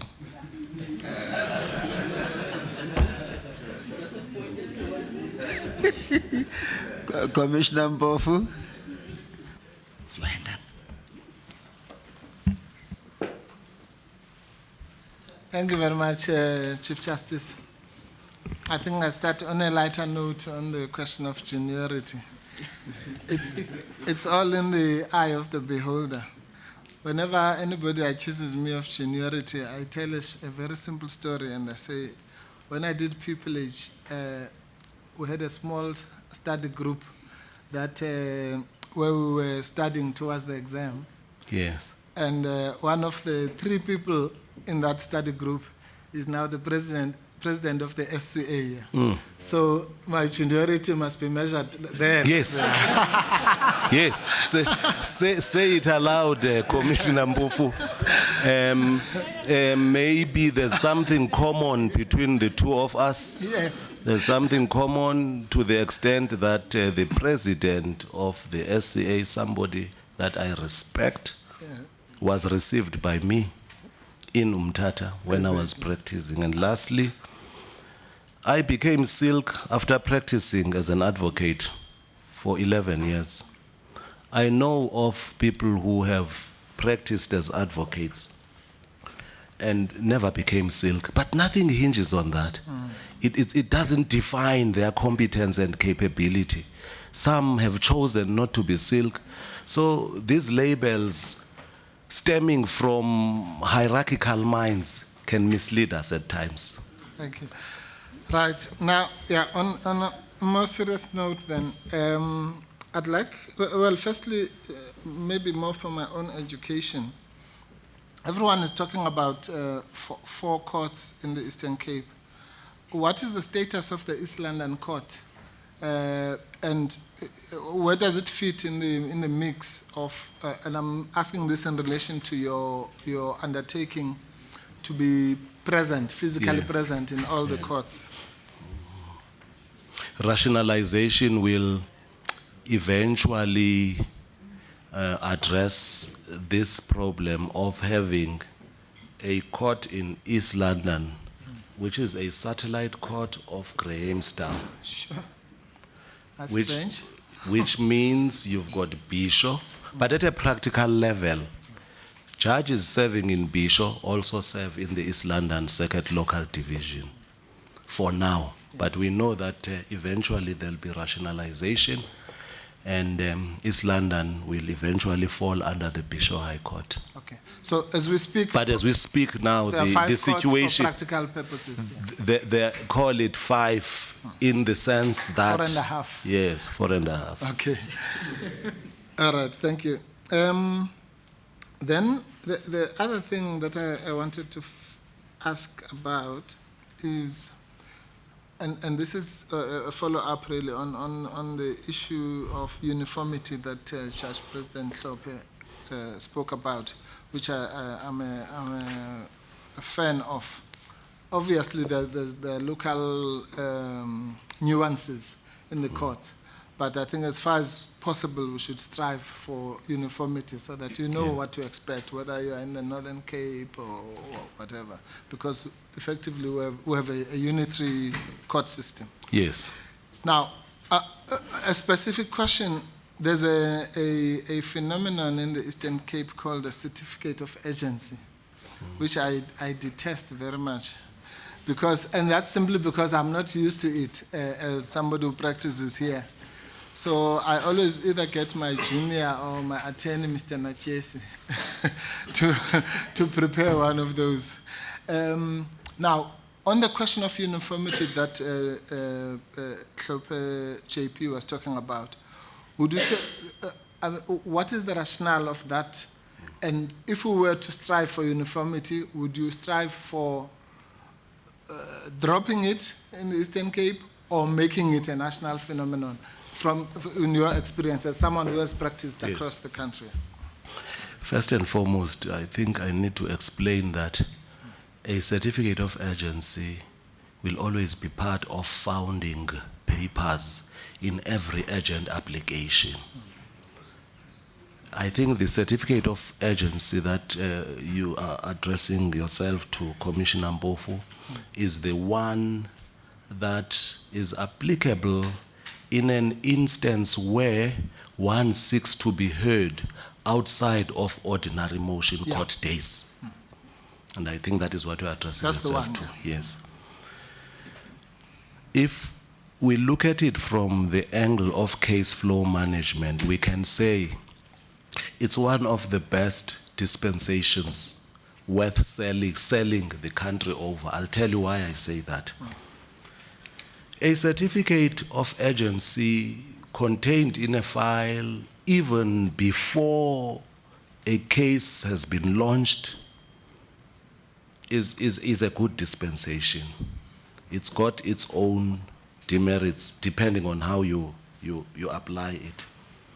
In my view, it is an opportunity, it presents an opportunity for a judge to pronounce on the agency or otherwise of a matter before the relevant proceedings are launched. But it is no reason for arbitrary decisions. In other words, it doesn't mean that a judge looking at a certificate of agency can simply say the matter is not urgent, struck from the roll. It's no license to do that. In my view, it could be used, it should be used to interact with the particular practitioner and say, in issuing the necessary directive, the matter is not urgent. You need to supplement, bring more information relative to why the matter should be heard outside of normal court hours. If we look at it from the other side, if we say a judge will simply look at the certificate of urgency and simply say the matter is not urgent, boom, bang, then that's arbitrary. It's not good. The system is not good. In my view, if we look at it from the angle that case flow management cuts across all litigation, cuts across criminal matters, criminal appeals, civil appeals, and so on. For me, it's an opportunity to set out a process in motion, rather, to set in motion a process of ensuring that when the matter eventually gets to be heard, everybody will be before court, because the judge concerned should even give a directive. Serve these papers on a particular litigant by a certain date if you are going to seek interim relief. Let the matter be heard by a particular date before a particular judge who will be duty judge at a certain given point in time. But insofar as it is a source of arbitrary decisions, it's not an idea that I can sell. In other words, it's something that can be abused. It's got its own demerits as well at another level. Let me explain, for instance. It means you as litigant or practitioner, you pointed to an attorney, for instance, who will be left on his own or her own to prepare the certificate. My problem is that instead of drafting papers on an agency basis, you spend time preparing a certificate of agency. Yeah. You spend time pointing out who the applicant is, something that must be done in the founding affidavit. Yeah. You spend time pointing out to who the respondent should be, what sort of relief you will be seeking, and the cause of action, whereas the matter is urgent. So in my view, it depends on how you look at it. It therefore means that it could be used to improve our setup. Yeah. Hinging, of course, on whether it is not a reason for judges to avoid handling matters and simply chasing them away. Yeah. That's something for another day. Thank you. No, thank you very much. I really appreciate that answer, because, as I say, I find it an irritant, maybe because I'm used to practicing in courts where it's not required. Yes. So maybe it's something we can refer to the CJ to consider whether either on the ticket of uniformity, whether you nationalize yes. it, so to speak, or you actually drop it altogether. Yes. Because it does take time. Yes. To and you are right, you still have to argue agency anyway. Yes. But you have to go through this whole yes. rigmarole. Yeah. Yes. Okay, thank you. Now, yeah, absolutely. So would you be amenable to the idea of dropping it? I would not. Wearing your former advocate's hat. I would not be territorial about it. It's not something I can reject out of hand. Yeah. It's a system that was well thought out. It's a system that requires interaction between the bench and the practitioners. Perfect. And at the end of the day, we must remember that good things may come from the Eastern Cape. The Eastern Cape can pilot something and sell it across. Don't I know that? But at the same time, I can't be territorial and say it's the best system under the sun. It depends on how you want to approach it. But at the level of case flow management and our theme of uniformity, maybe it has to be dropped. Thank you very much. Okay, the last point is really, and this was covered more or less by the Minister and to some extent by the CJ. It's a proposal I was going to make when you spoke about your physical presence in the court, striving for being there physically as possible. I was going to say, you know, justice in this country is really dispensed in the magistrates' court for the majority of our people. Yes. Would you be amenable to doing unannounced random visits at the magistrates' courts? Obviously, subject to time. One Friday afternoon at 3 or 3:30. Yes, and as the CJ said, without there being any particular crisis yes. in that particular court. Yes. And this is obviously something, I mean, say, the Eastern Cape is a vast province yes. where you might want to enlist the assistance of the DJPs yes. and maybe 2 or 3, a small team of people who do those unannounced visits. As we say, if one Friday afternoon you just arrive, because that's really where you are able to. I welcome that proposal, Commissioner. Thank you. It's something worth implementing. Thank you. Commissioner Masuku. Thank you, Chief Justice. Good morning, Justice Mbenenge. Good morning, Commissioner I Masuku. have two questions. One relates to your views on the use of language in the courts. I think access to justice is diminished significantly when the language of an area is undermined, or when justice is sought through a language that is not familiar to a community. Yes. And I'd like to know your attitude towards that, the idea of languages, whether you subscribe to the idea that in all courts, at all times, the language of record should be English, or all other languages should be accommodated. The second question, I beg your pardon, just the second related question, in fact, relates to the first. And it is what your views are with respect to the development of traditional courts into institutions through which justice may be dispensed. And of course, I mean, if you would be in a province where traditional courts are still functioning. Yeah. And it would be important to just know your views on what you think about the role that traditional courts may play in the overall development of our justice system. Thank you. On the issue of language policies, my answer would be in the affirmative insofar as the question is this: do I advocate a situation where only English should be the language? I am saying for easy access to courts, consideration will eventually have to be given to ensuring that all other languages are accommodated. You would have seen, reading my CV, that there's a judgment that's been reported that I wrote. It's a review judgment. I think it's Jongilanga or some such other name, dealing with the issue at hand.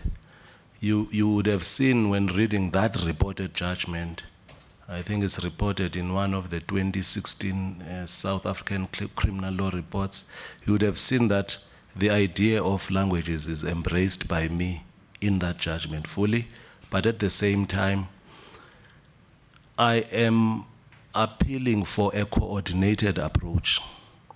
It's something that needs to be worked on and at a step-by-step level. It's not something that can be achieved overnight.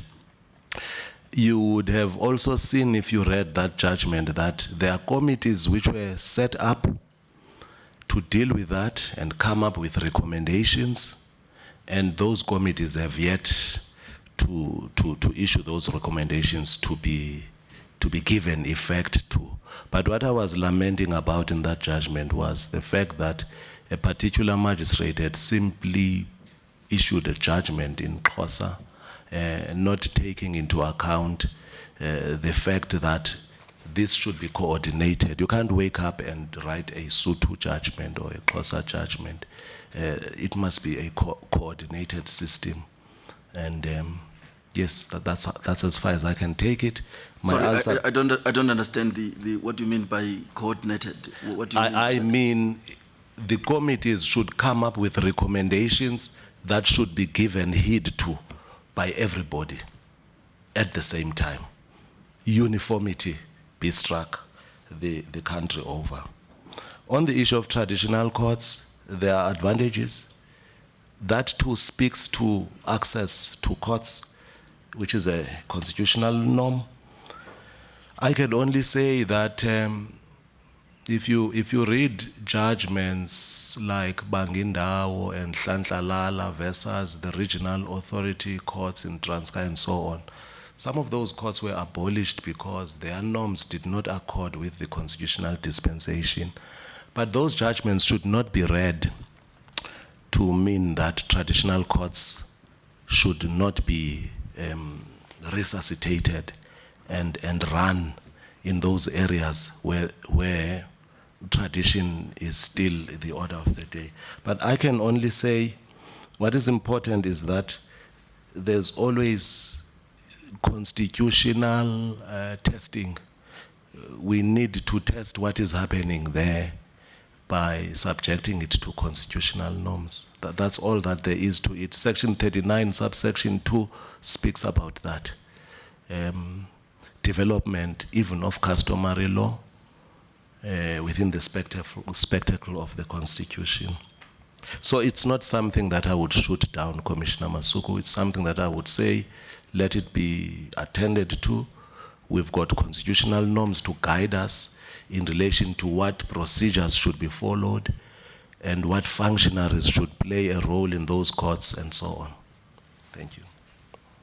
Thank you, Chief Justice. Thank you so much, Commissioner Masuku.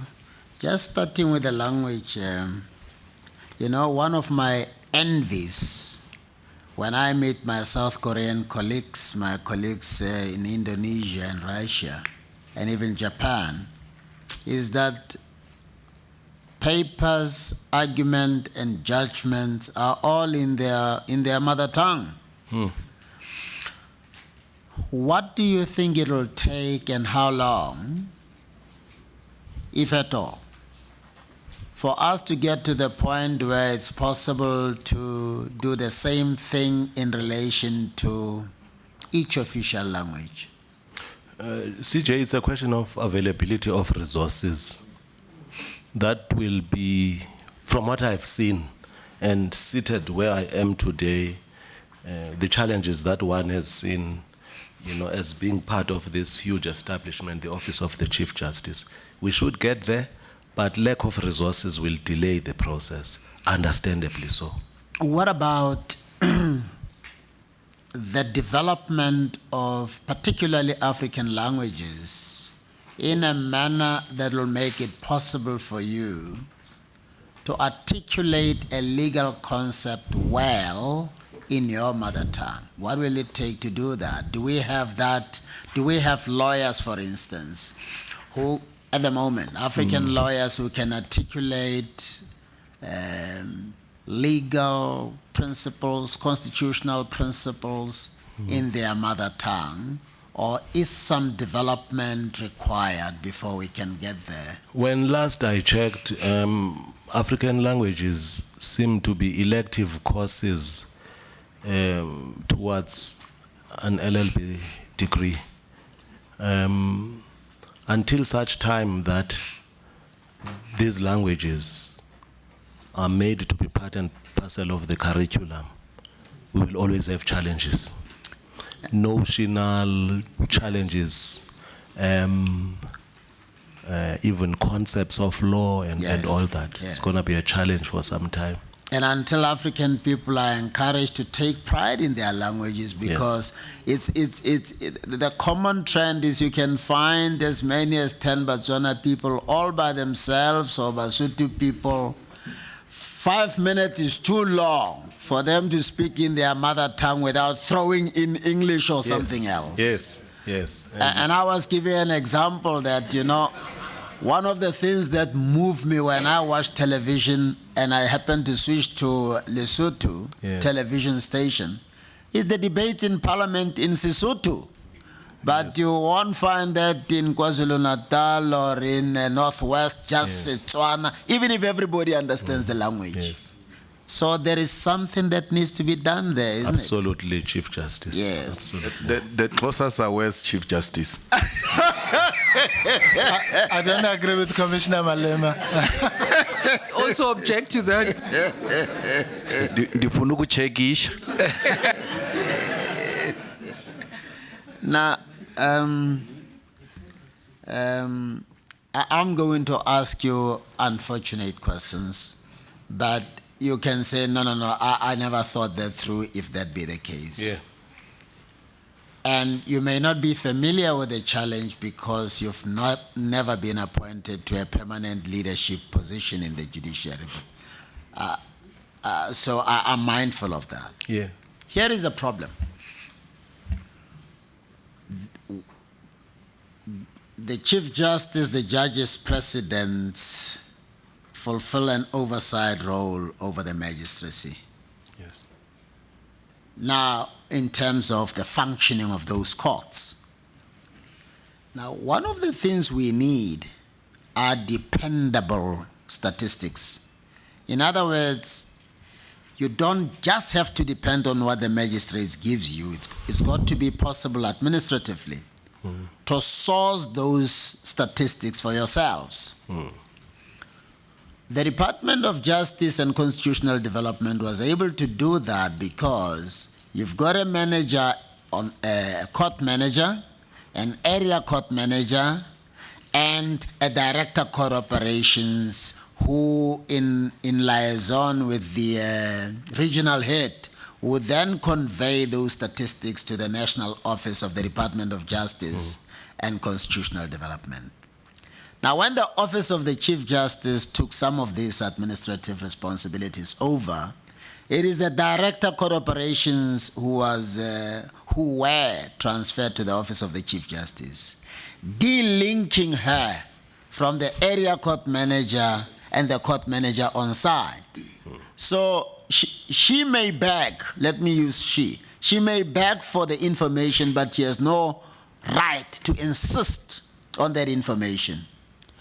What do you think could be done to make it possible for those statistics and any other information to be gathered by the Office of the Chief Justice in these economically challenging situations, so that we have dependable statistics available whenever we need them? Yes. So that as JP, you are able to say, wow, there are problems at this area, at this magistrate's court. I need to find a way to assist the magistrate there in collaboration with the cluster head to address the problem. What could be done?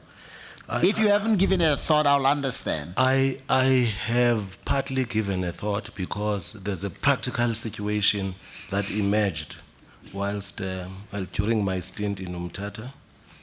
A situation where the statistician concerned visited my office seeking a measure of edification, having this particular challenge. She wanted to know, in the context of motion court or applications, whether she could enter in the, as part of the data she was collecting, whether she could refer to, for instance, a Rule 35 application as an application that has been completed or not. Remember, there's one case number. Remember, the action would have commenced. Remember, at some point, there's the issue of discovery. Remember, at some point, there would be the issue of an application being brought under the same case number to compel discovery. There's that scenario. Against this scenario, where one brings an application in terms of the PAIA, Promotion of Access to Information Act, they seek to launch an action but would like to have recourse to documents first. Now, those are two scenarios that are different.